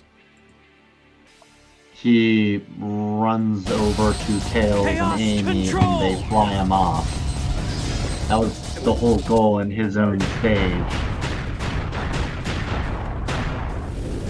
That's like... Because the way that like, this you is... can see the plane escaping right then and there. Well, no, but the point I'm making is that... The point I'm making is that with Eggman, Rouge, and with Eggman, Rouge, and Shadow, they communicate it, but it's like the heroes, it's never established they communicate this, because they don't know the island's gonna blow up. Also, why is Sonic even on the island to begin with? Like, why isn't he flying away with Tails? He has no reason to be on the island. He was just escaping from the island. No, he was escaping from the prison. It's like, why doesn't he use Tails to get him away from there? If you're asking why he doesn't call Tails over to him, he does not have the walkie-talkie at this point. Okay, like, so how do they coordinate their escape then? Well, I mean, he probably just sped across the island until he eventually found Tails and then flew out with him. Okay, he does have, like, no time at this point. You do know that. Like, he has, like, a minute because of the bombs. I mean, Sonic is extremely fast. He, again, has... But it's like, the whole... Fast enough it's like, the reason why I think it's more believable for Shadow is because he knows where Rouge is. So it's like, he can get to her and then use Chaos Control to escape. But it's like, with the heroes, it's like... Sonic shouldn't be on the island to begin with. like, he should have escaped with Tails. But it's like, why is Tails on the island? He has no reason to be there. And how does Tails Sonic... was showing up to the island to break Sonic out. No, that wasn't the island. That was the prison, like the aircraft carrier. He was probably just still looking for Sonic at that point. But they knew where he was. Like, why didn't Amy tell Tails? He probably did tell Tails, like, off screen or something. Okay, but the problem with that is you're filling in the blanks for the writers. It's like, if that's the case, I find it a miracle that they actually bump into each other at all. Like, the entire sequence just does not work for me, because it's like, okay, why is Sonic going to the island? Why isn't he going to Tails? It's like, why does Tails know to go to the island when he doesn't know that Sonic's gone to the island? It's possible that, like, the first part he was Sonic being, like, headstrong and cocky, kind of just ran out. Well, like, the second he was free, and then when he found out that the island was about to blow, he just immediately focused on trying to find Tails at that point. Well, if that's the case, how did he even get to the island? Because Sonic can't swim. And at this point in this point in the continuity, he can't run on water either. So it's like, how did he even get to the island if it wasn't for Tails? But Sonic could run on water. He ran on water in Sonic 3. When did he do that? It was in one of the stages, Hydrocity. If you were able to, like, take a specific route, you'd have Sonic running across water. Well, again, the issue, It's like even that if route even I if took, Sonic like, did 20 that, times back when I was a kid. but it's like, even if Sonic did that, like, how would Tails know he was on the island?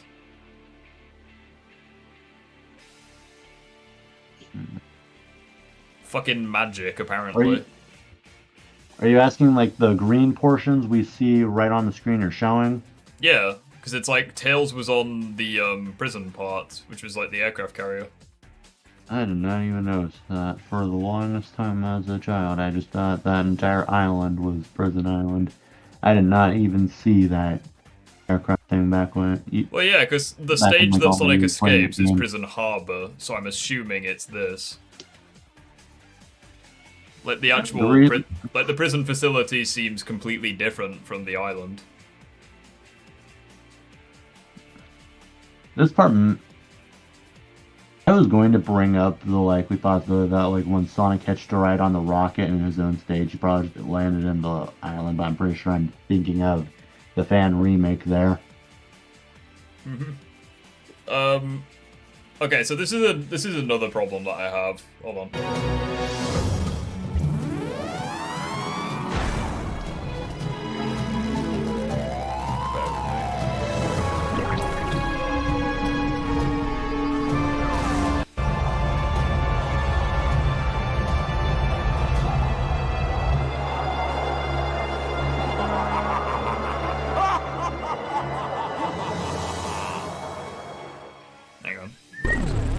Why are you so upset?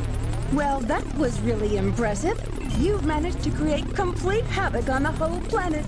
Does this now mean we control the planet and can do as we choose? At this rate, the cannon will take too much time to charge up. If you want to unleash its full potential, you'll need all 7 Chaos Emeralds. Where in The fuck? Okay, so what was the point you were about to make? But the problem that I have is if the endgame goal was to shoot the Earth, why would they waste time on a demonstration if Shadow knew that information? Alright. One, Eggman does not want to, like, blow up the Earth. He wants to take over the planet. He's specifically using that as blackmail for the president to surrender the Earth, I guess, to him. Okay, Or, like, he be able potentially all of the to... world leaders. Okay, you saw what he did to the moon, right? Yeah, he was, again, using that to demonstrate its power to show that he could potentially destroy, like, a good portion of the planet, so that way he'll scare the president into surrendering the world to him. But it's like, the issue that I have with Shadow is, why would... If Shadow knew the entire time that wasting that energy on the demonstration would prevent the cannon from charging up again, like, why couldn't Eggman just send the broadcast? Like, would they not take that seriously? I mean, potentially no. If he just sent the broadcast and said, hey, I have a weapon of mass destruction that can destroy the planet, it's possible that none of them would have taken it seriously without a demonstration. Friendly reminder, this is the same guy who was like a terrorist in the first adventure game.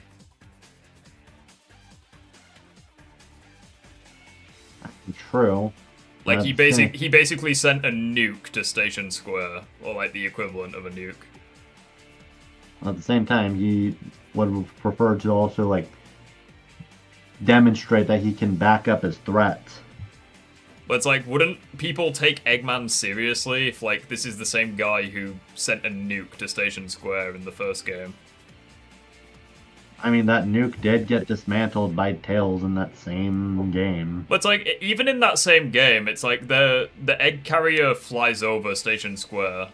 It's like, I'm fairly certain they'd put 2 and 2 together and be like, shit, Eggman has a floating fortress. Eggman built a flying fortress plenty of times even before this. I'm pretty sure Okay, him so having that's a flying all the more fortress reason for now them to take him would- seriously. Except that said flying... Okay. Also, we're expected to believe that Gunn has knowledge of the Eclipse Cannon. So it's like, couldn't, like... I mean, higher-ups do.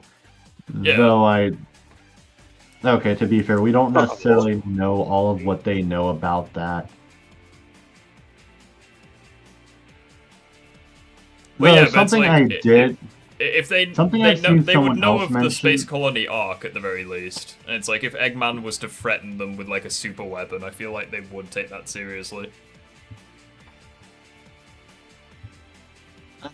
Likely just really wanted to back it up and make sure they know full well that he ain't bullshitting. Yeah, I just think it's... That and to, like, further pressure the president into giving him control. I just think it's silly that Shadow doesn't at the very least tell Eggman beforehand. It's like, he basically just doesn't question I know it. this is still kind of doing the writer's work here, but it's possible if Shadow did, or well, it's possible that Eggman simply just did it without saying anything because of how arrogant he is.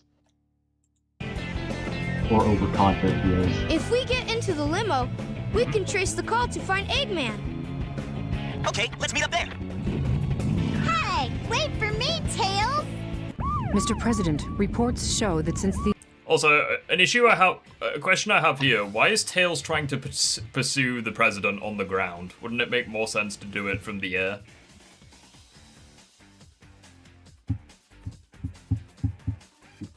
Okay, that part I don't necessarily have much of a defense there.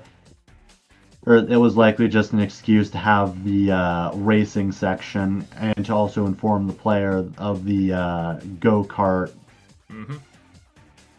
part of the game. Gotcha.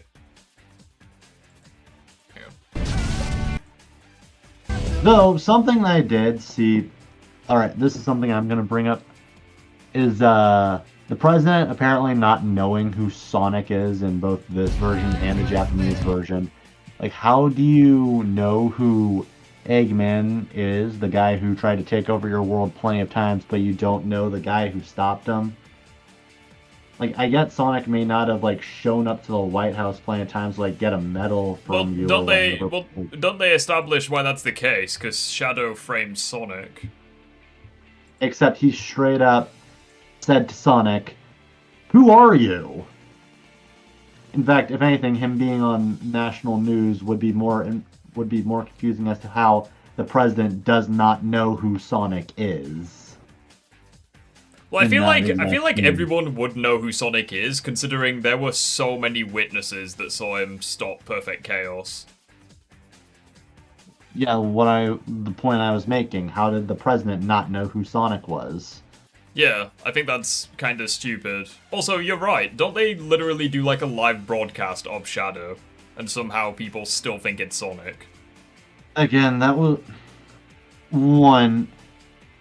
Like I said, bad lighting. Two, GON was trying to cover up the fact that they broke into a spacecraft and murdered a 12-year-old girl, and instead just claim that Sonic is doing bad things, so that way they don't suspect Gun of anything.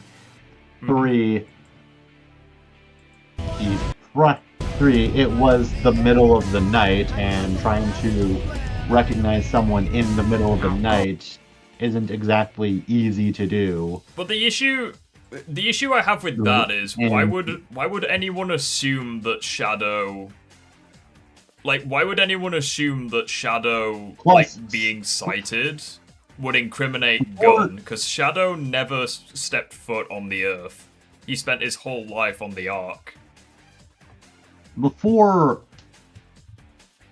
that whole broadcast was happening, in the middle of the day, Sonic was likely seen by the public fleeing from Gun in the City Escape mission. So when they hear that a 3-foot-tall hedgehog is moving at blitzing fast speeds, committing those crimes, why wouldn't they assume Sonic? Plus, given the fact that Fox News exists, it's not hard to believe that that the news would be able to spread such misinformation and people would believe it. But I'm just trying to find where... Yeah, because it's like if you're we even referring see... to Shadow being in clear sight, again, that's probably just more so the problem with, like, technical limitations at the time. Though it's not necessarily... Though, if you mean even in, like, the improved versions, I guess you can say, like, for example, on the GameCube, that still kind of has that problem. That's probably also just the issue with well, no, Sonic I think Adventure it's 2's porting I don't problems. think it that hasn't got plenty of anything to people do with made that. videos I think it's stupid that people would mistake Sonic for Shadow. It's like I just don't really see why they would do that. Bad lighting, and because what the people know is that a 3-foot-tall anthropomorphic hedgehog is moving at blitzing fast speed, something that only Sonic is known to do, committing these crimes. Well, again, wouldn't they be able to see that it's not Sonic? Like, wouldn't they have, like... Given how fast both of them can move, not entirely, because all they would likely see is just a blur. So I'm just trying to work out, like... Plus, this is also kind of the reason... Plus, they did say eyewitness, and eyewitness reports aren't really the most reliable. Well, hang on, let me show you this, hold on. Are you watching? Yes, I'm watching. Alright. Reserve Bank today. Mysteriously, the only thing that was stolen was the Chaos Emerald. According to eyewitnesses at the scene, the suspect was identified as the world-renowned hero, Sonic the Hedgehog. The suspect was seen fleeing the scene, destroying the reserve's guard robots in his path. Stay tuned for more details. Like the work of Shadow. Yeah, it's like, they literally shine spotlights on Shadow in this scene. It's like, they know it's Shadow. Like, they could not possibly think it's Sonic. Like there's helicopters. This could also be me doing the writer's work for them or whatever. But people did see Sonic transforming in the middle of public beforehand, so why wouldn't they just assume that's just one of Sonic's many forms that he can now take on? If that's the case, I think that would be very silly, because, like, that's a very much... But it's like, why would they assume that? If, like, because they only see him become, like, Supersonic once. Fair enough. I do feel like in canon, it's meant to be, like, Shadow's still managing to stay shrouded in the darkness despite the spotlights. It was more so just a technical limitation as to why it was not demonstrated that's what was happening. But it's like he stood still and they're aiming a light in his face. It's like everyone would see he's not blue. Like, And they'd also be able to see, like, his hair's different, his rings are different, his chest hair's different, his shoes are different. Like, it's clearly not Sonic. This would be like, to put it into context how stupid this is, replace Shadow with Amy. Do you think it would still be appropriate? Amy is not really as fast as Sonic, okay, plus she doesn't have the same silhouette. Okay, that's irrelevant. Shadow stood still in this scene. Replace Shadow with Amy, do you think it would still be appropriate for them to mistake Amy for Sonic? If they're stood still, not trying to escape? Not entirely, no. Yeah, like, that's the issue I have here. It's like, if they didn't shine a fucking spotlight in his face, I would maybe excuse it, because it's like, okay, well, like I said, the Golden Gate is massive, and obviously it's nighttime, so it's like, they could mistake it for Sonic, but it's like, it's live news, and they're aiming a light at his face, like... Plus, like I said prior, it's possible that's just the result of the news spreading outdated or misinformation like usual, and Gunn trying to cover up their secrets. Like Fox News exists, so let me address one argument one at a time, okay? So, first of all, there's no misinformation. They are watching a live broadcast, and Shadow is stood there. Like, I'm sure that, like, Jack Kentner would probably fall for it and assume that it's Sonic, but, like, any normal person would be like, okay, yeah, that's not Sonic. And here's the thing as well. Why would Gunn need to cover up their involvement with what happened 50 years ago when no one on the planet knows that Shadow was involved? Because Shadow spent his entire life on the Ark. No one saw Shadow. So why I think would... more so like, if they found out there was like a creature other than Sonic who was that fast, that was that unnaturally fast, and people started questioning things, could eventually lead there it already back are to Gunn, creatures as and they fast don't as want... Sonic. It's like there's Tails, Knuckles, Amy. In Tails, Sonic Knuckles, X, and Amy there's aren't even as more. fast as Like, Sonic, they're just fast enough to keep up with them. well, no, but it's like there's many different anthropomorphic creatures in this universe. It's like there's Sonic, Tails, Knuckles, Amy, Big, and now Shadow. It's like, why would they assume that a new animal had connections to something that took place 50 years ago? Like, that is such a stretch. It would be like if someone said, "Oh, this newborn baby was responsible for the Titanic sinking." Like, how the fuck would that make sense? Like, it just seemed like no one has seen Shadow before, and they're automatically expected to believe that he had something to do with an event 50 years ago that was almost certainly classified. I mean, he could have been. I mean, for all they know, he was probably planning on like announcing what they did 50 years ago. Who? Gunn? No, Shadow. Why would Shadow announce that? Why would they expect him to announce that? They don't know he was involved with it.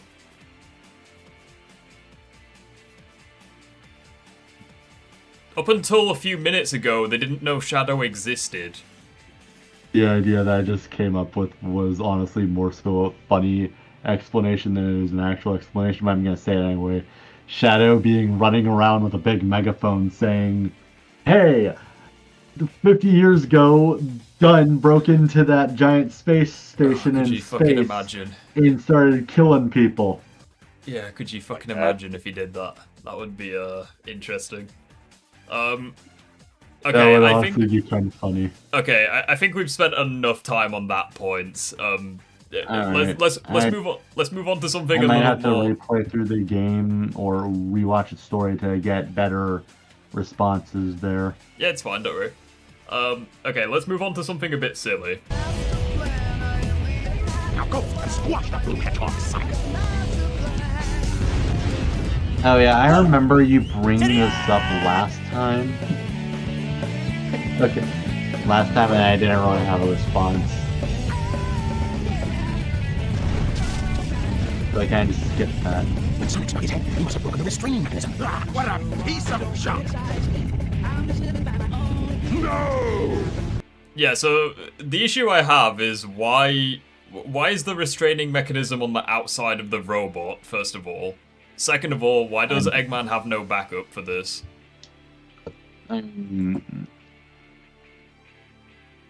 that was probably just all he could do, and two, actually, well, no, this one admittedly kind of contradicts the first one. But he did kind of have a secondary plan there. He put explosives inside his chest somehow. Well, it's like, why, if he put explosives in its chest, why couldn't he have put the controlling mechanism in the chest as well? Yeah, to be fair, I don't really have the... Sure. Like, Eggman basically said, hey Sonic, this is how you... The glowing red button is how you break the fucking, robot. So this is the space colony where Eggman is hiding. What the? Is everyone alright? We should be landing soon. The hatch doors are open. Don't sweat it, Knuckles. The only thing in the cargo bay are those Master Emeralds. What do you mean, don't sweat it? Right? Land the shuttle and let me out. We're gonna crash this thing if you keep that up. Oh no! Don't touch that lever!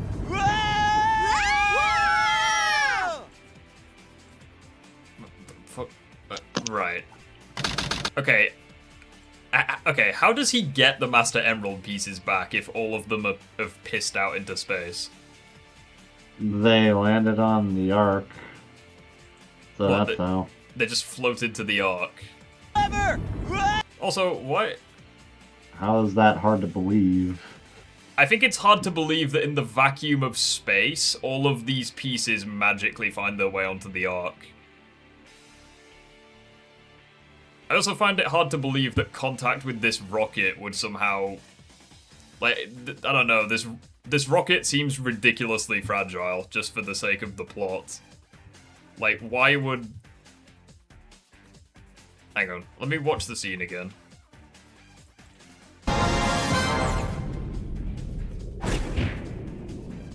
So this is the space colony where Eggman is hiding.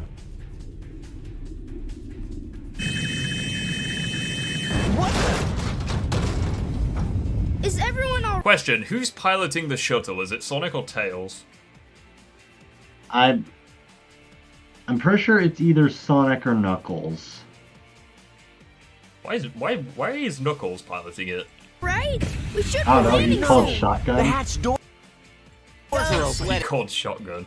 Knuckles, the only thing in the cargo bay are those What do you Master mean, don't Emeralds. sweat it? Right? Land the shuttle and let me out. We're gonna crash this thing. Okay, so I'm guessing it's Sonic, because he says land the shuttle, but...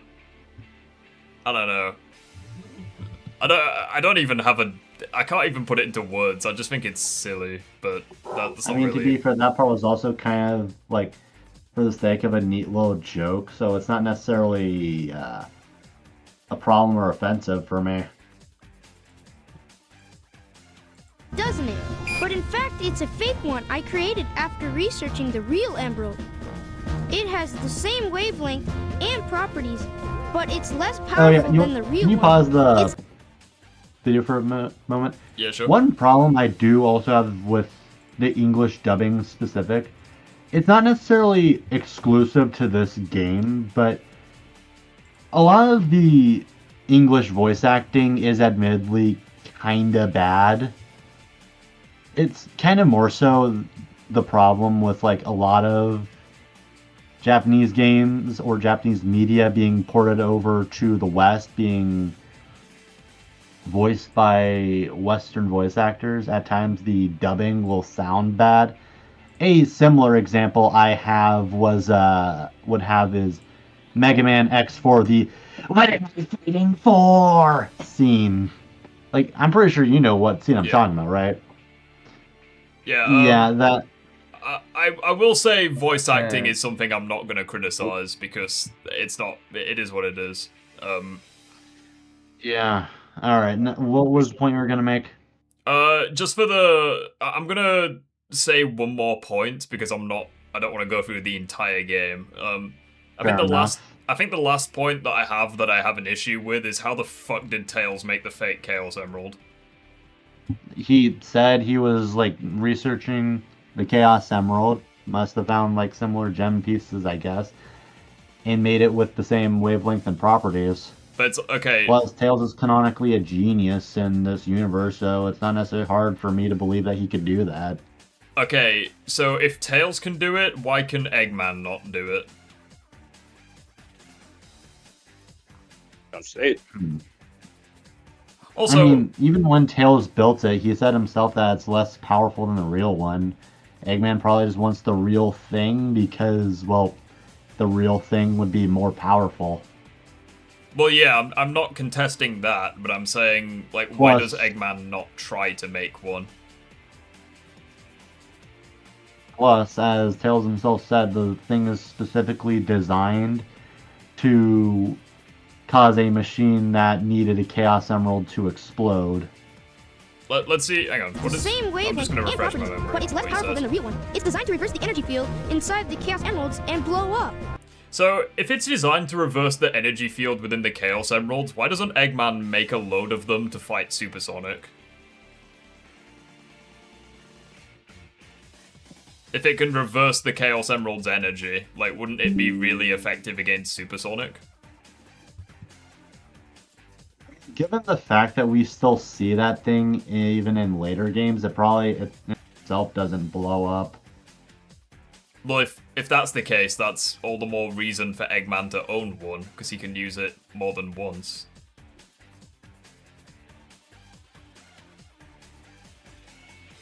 To be honest, I didn't really think about that part the past times when I played through the story. I'm pretty sure most other people didn't really think about that part. So I don't necessarily have much of a response. Well, that's the thing. It's like, I feel like I overanalyze to an extent, but when you do, it kind of seems... Well, it's like, the other major issue I have with this scene is, why does Tails never think of making a fake Chaos Emerald ever again?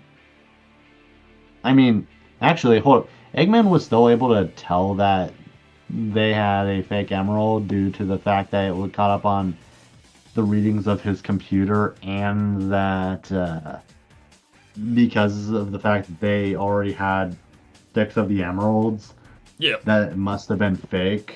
So it's possible that Tails figured that the same trick wouldn't work twice, especially when it didn't entirely work this time. Well, no, the reason why I don't think that's an issue is because Eggman, he's smart enough to work out that it is fake, and in a way he tricks Tails into revealing that it's fake. But it's like... Yeah, that was honestly a good scene for Eggman, yeah, though. like, that, it was in my a good... opinion, not necessarily a good scene for Amy. Or Tails, like, because they made Tails kind of a bit gullible there. But I mean, then again, I'm pretty he's like sure 5 even years old in or some canon, shit, but... I'm pretty sure even in canon it is, or well, at least it should be anyways, said that Eggman is smarter than Tails, given the fact that one, Tails is still much younger than Eggman, and 2, Eggman is the bad guy who's meant to challenge our main hero, so obviously, story-wise, it kind of has to be smarter than Tails. Well, yeah, obviously, I'm not contesting that, but it's like, the point I'm making is, it's like, okay, if Eggman is smarter than Tails, and he presumably has more resources, it's like, why doesn't he create a load of fake emeralds to fight Supersonic? If it can, like, counter the Chaos Emerald's energy. He probably was just too damn arrogant to even bother to do it. Probably thought, well, if that's the case, he's an idiot. I'm so damn smart, I could defeat Sonic with my own tech just fine. I even have Metal Sonic with me, so he should eventually have no problems humiliating that hedgehog. Because the thing that's actually quite stupid from Eggman's perspective is that he doesn't even know that the fake emerald is weaker than the real one. It's like, only Tails, Sonic, and Amy know that. So it's like, from Eggman's perspective, it could be as real as the original. In terms of power, at least. Alright. But, anyway. I did also have certain problems that I kind of minutely touched up upon, which I can actually bring up right now, if you don't mind. Yeah, go for it. Alright. I feel like I'm going to get a lot of backlash from this, but in my own personal opinion, Amy doesn't really add much to the story aside from the ending scene where she convinces Shadow. Yep. Agreed. Let me further explain what I mean. First off, she shows up to the island. 1, how did Amy show up there to begin with? Yep, 2, fucking magic. in that same scene, Eggman immediately decided to threaten to shoot her and kind of backed her into a corner, prompting Tails to have to save her. In that situation, I feel like Amy should have been able to get herself out of that situation, given the fact that in the previous game, one, she has shown to have the capabilities to fight for herself, and two, her arc in that game was, I'm gonna make Sonic respect me. So, in the moment where I feel like you would have a chance of impressing Sonic, why do you run away from Eggman? I feel like one thing that could impress him would be defeating his arch nemesis. Especially since that's part of her arc in the first adventure game. Yeah, exactly. She's like, yeah, don't run away anymore, I'm gonna stand and fight. Two, one of the things that plenty of people did bring up is her freeing Sonic. One, how did she get that card to begin with? Two, Tails is already gonna do that anyways, and as I mentioned earlier, Sonic could get himself out of those bars. Like, all he would need to do is charge up his spin dash and burst out of the bars, though. Basically, that's yeah. it. I feel like all that would have needed to change was just replace the bars with like an electric field that zaps him every single time he approaches it. So that way it'd be a lot more believable as to how he doesn't escape there. And even then, like I said, Tails is already going to get him out anyways, and we both know that Tails is extremely smart. He probably could have just hacked into the computer system anyways, even got him out himself. Afterwards, Amy doesn't really contribute much other than being hostage. Well, I still believe that's a great Eggman scene. I still feel like she should have been able to get herself out of that situation. Like when Eggman first approaches her with a gun to her head, she could have at the very least been able to... While she's not as fast as Sonic, she is still fast enough to keep up with him, so I feel like she could have like dodged the gun a bit and then like grabbed her hammer and then smashed the legs of the Egg Walker. This is like one thing I feel like Sonic X did do a slightly better job by instead showing Eggman like immediately restraining her in order to hold her hostage. But yeah, they also showed her as like being semi-competent in Sonic X as well.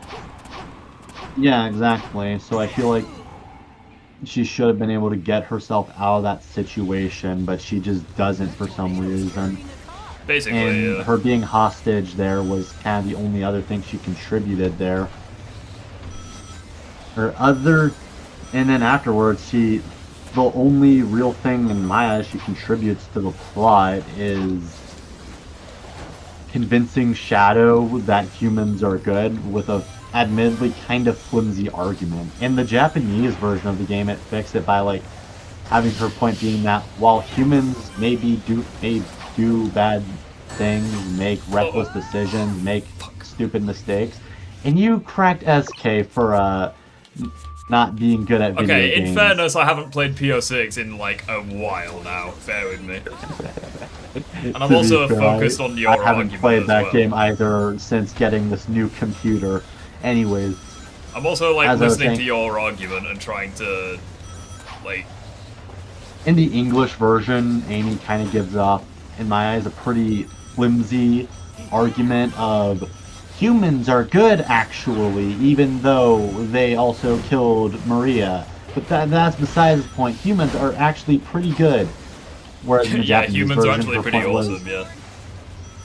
In the Japanese version, her actual reasoning was humans may do bad things, make reckless decisions and mistakes, but that doesn't mean that they don't deserve the chance to try to be better and to to live their happier lives, which was enough to trigger the real memory.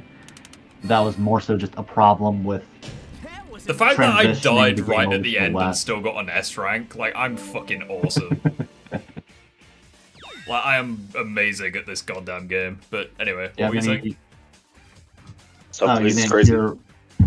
You didn't hear what I said. Yeah, I heard what you were saying about how the Japanese version does it better.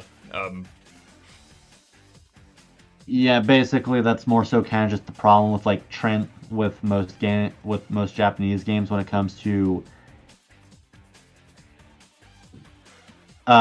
Did you? my portion here says stream has ended. Yeah, Did you mean like I turned it stream? off because we were pretty much going to move on to the next guy and for now. Okay. That's more so kind of just the problem with, like, when it comes to East games transitioning over to the West, the dubbing not being that great. That's most I had to say there. I also have, like, some suggestions for, like, future video ideas, plenty of which I actually... If that's the case, feel free to DM me them, for the sake of... I actually DM'd you last time I was in the public cave. You didn't really seem to have much of a response to it. Okay, I'll have a look. Yeah, I'll have a look. One thing I was just going to quickly mention, I at one point in time asked you about Ghostbusters. I have another question. Are you aware that, like, in 2009, the gaming company Terminal Reality made a Ghostbusters the video game? No. The story being basically Ghostbusters 3? No. Well, they did. They also made a remaster that I'm pretty sure is on both Steam and Epic Games launcher. That is an idea for, like, a future stream if you're interested. Okay. Thank you for letting me know. Alright, I think I'm gonna stay here just in case, like, in, like, other disagreements, like, if I have something to add. Yep, that's fine. Am I allowed to do that as well? Because I don't really disagree with you on anything. Okay, I thought you had a disagreement with... Because... I just wanted to sit and listen and then join in if I disagreed with anything that was going on. Because I didn't really have, like, a thing to come in with. Alright, well, I think we're pretty much at the end of the stream then, because I don't think anyone's... I think everyone's chill now. So... Oh, really? What the fuck am I here? I don't really have the stream up on my end, so I can't really see the live chat. Yeah, people chill, no more disagreements, everything's fine. Yeah, no more disagreements yet. Just like, I'm not sitting here. Yeah, that's nice. I mean, I invited you in a while ago and you didn't say anything. Well, he wanted to let you finish, I'm pretty sure. Yeah, that's rude as hell, dude. Actually, we were going... saying in general chat he wanted people to, like... You specifically said, I'll cook you on Adventure 2, and we were going through Adventure 2. It's like, seemed like a good I time think he as was any. meaning, like, the multiplayer mode for the game. That was not me! No, that wasn't, Was that not that you? wasn't him. I asked if it was you, and you said yes. I probably missed something. I asked, are you... I said, Zombie Man, are you Zombody? And you said yes. I thought you said my name wrong. Well, you said yes regardless. Do you not know your own name? Yes, I thought just you said my name wrong. Don't make me say why I think you said my name wrong, dude. Well, if I said your name wrong, you should have corrected me. I don't. Well, what was the SA2 just debate? always Like, hear what, me. I didn't even really get to see much of that one. Listen, my whole life, people call me a Tyrion. I don't correct them because I don't really give a fuck. Why are you giving a fuck now, then? You're because you made me give a fuck, dude. I didn't make you do shit. Like... One funny You moment I chose was to that get I was kind of offended. expecting was, like, my dog randomly barking like he does, and it would, like, completely throw me off. Yeah, he did not do that this time, apparently. You did this to me. You did this. Right, well, fair enough. I thought that you were the person in chat. You said yes, and then no one said anything, so... fair enough. This feels rather anticlimactic Just a now. misunderstanding. Yeah, just a huge misunderstanding. I was thinking, oh, this guy ain't shit. Like, we were talking about all these criticisms, and he was just silent. Like, But fair enough then. Yeah, I actually have the video suggestions right here the last time I was chatting with you. Hold up, I'm going to share my screen again. You can see, right? Whereabouts is it? Is it the... You can see what I'm showing, right? Hang on, bear with me.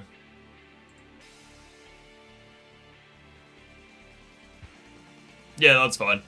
I don't, I was gonna say, I definitely read them, but I don't think I responded to them. So I remember all of those versus matchups. Yeah, I said last time before I exited out of the puffer cave, if you had any questions and you didn't really seem to have much of a response, which to be fair, you might have just been busy. Yeah, I have been rather busy recently. Yeah, fair enough. Not all of us live our lives online. Yes. We're not all terminally online like certain heroes Could not imagine.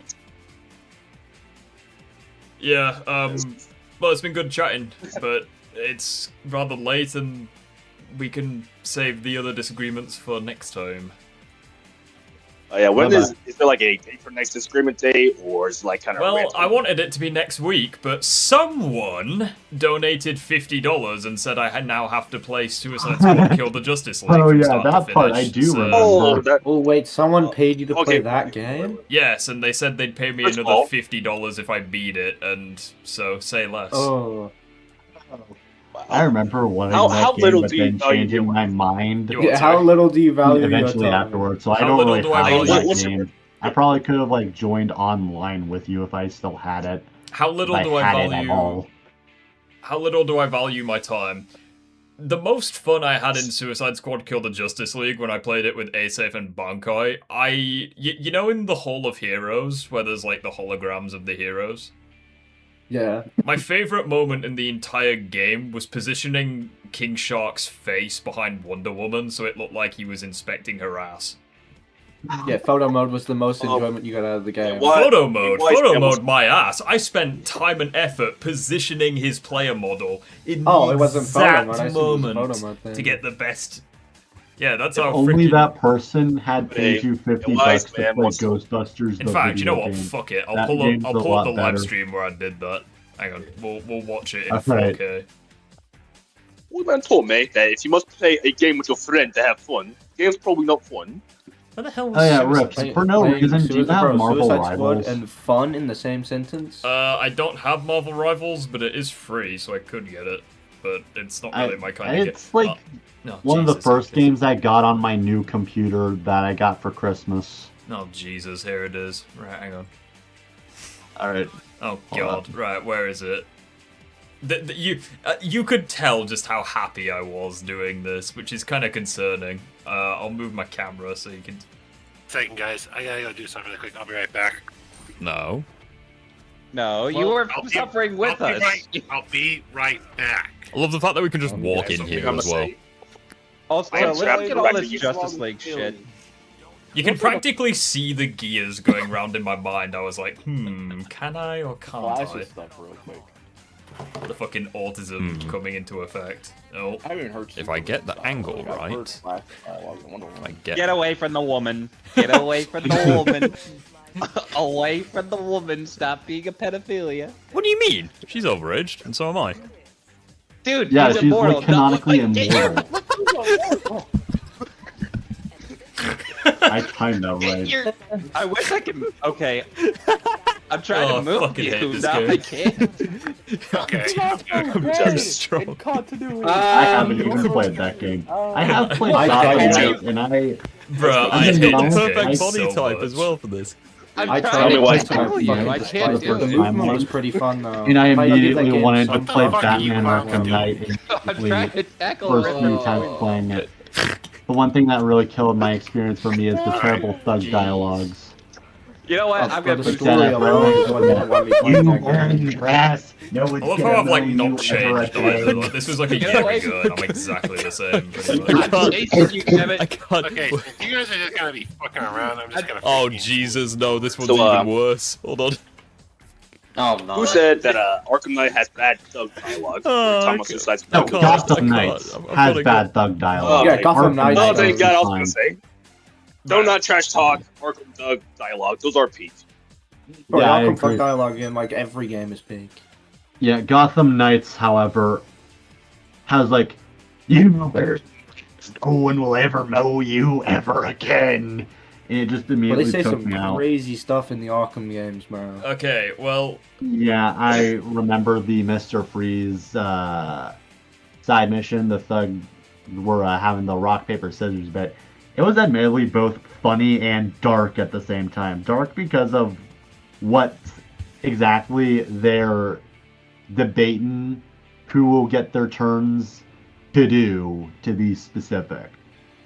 I don't think Rift wants me to say the exact words there. So I'm just not going to say it. I guarantee you won't offend me, but you will offend YouTube. So yeah, please don't. Yeah. I have a sneaking suspicion I know I'm not what bold word enough it is, right now to but get you demonetized. demonetized, mate. You'd get me channel taken down. Yeah, I'm not bored enough to do that. Although, to be fair, with how bad YouTube is at enforcing the rules, I could probably say the N-word and I'd be fine. But I don't really want to risk it, you know what I mean? To be fair, to be honest, even You don't if wanna risk it for the YouTube chocolate allowed me, biscuit. I wouldn't really say it because that's like a line I refuse to cross. But it's like, either way, I just don't think it's worth it. Like, I have so many words in my head, like, I don't need to say the N-word. Which, to be fair, I feel like most people would find questionable or weird because I am perfectly fine with saying other slurs. Not even like out of like a hate speech thing, just because I'm edgy and for some reason think I would sound cool saying it. Well, anyways, I'm pissed off because I'm going to be doing Suicide Squad for the next few streams. This is where I'm going to end it for tonight, so I will see you gentlemen later. Thank you very much Alright, for I'm spending gonna your be evening exiting here. up the public. You take care of peace. It's been very good having you here. I will see you guys later. Bye bye. Oh, Bankai, you're a dick, mate. I can't believe I have to play Suicide Squad. What an arsehole. Well, anyways, because we haven't seen him this stream and we need a little bit of based, here is the puffer. Bankai, you're a twat, mate. Yeah, with that being said, there's really not much else to say. The Disagreement Day was pretty fun. We had a lot of talks about random things. And, yeah. Thank you guys for 32,000 subscribers. I've just noticed we've gone there. So, yes, with that being said, we have a lot of pain ahead of me. So, yeah, take care and goodbye.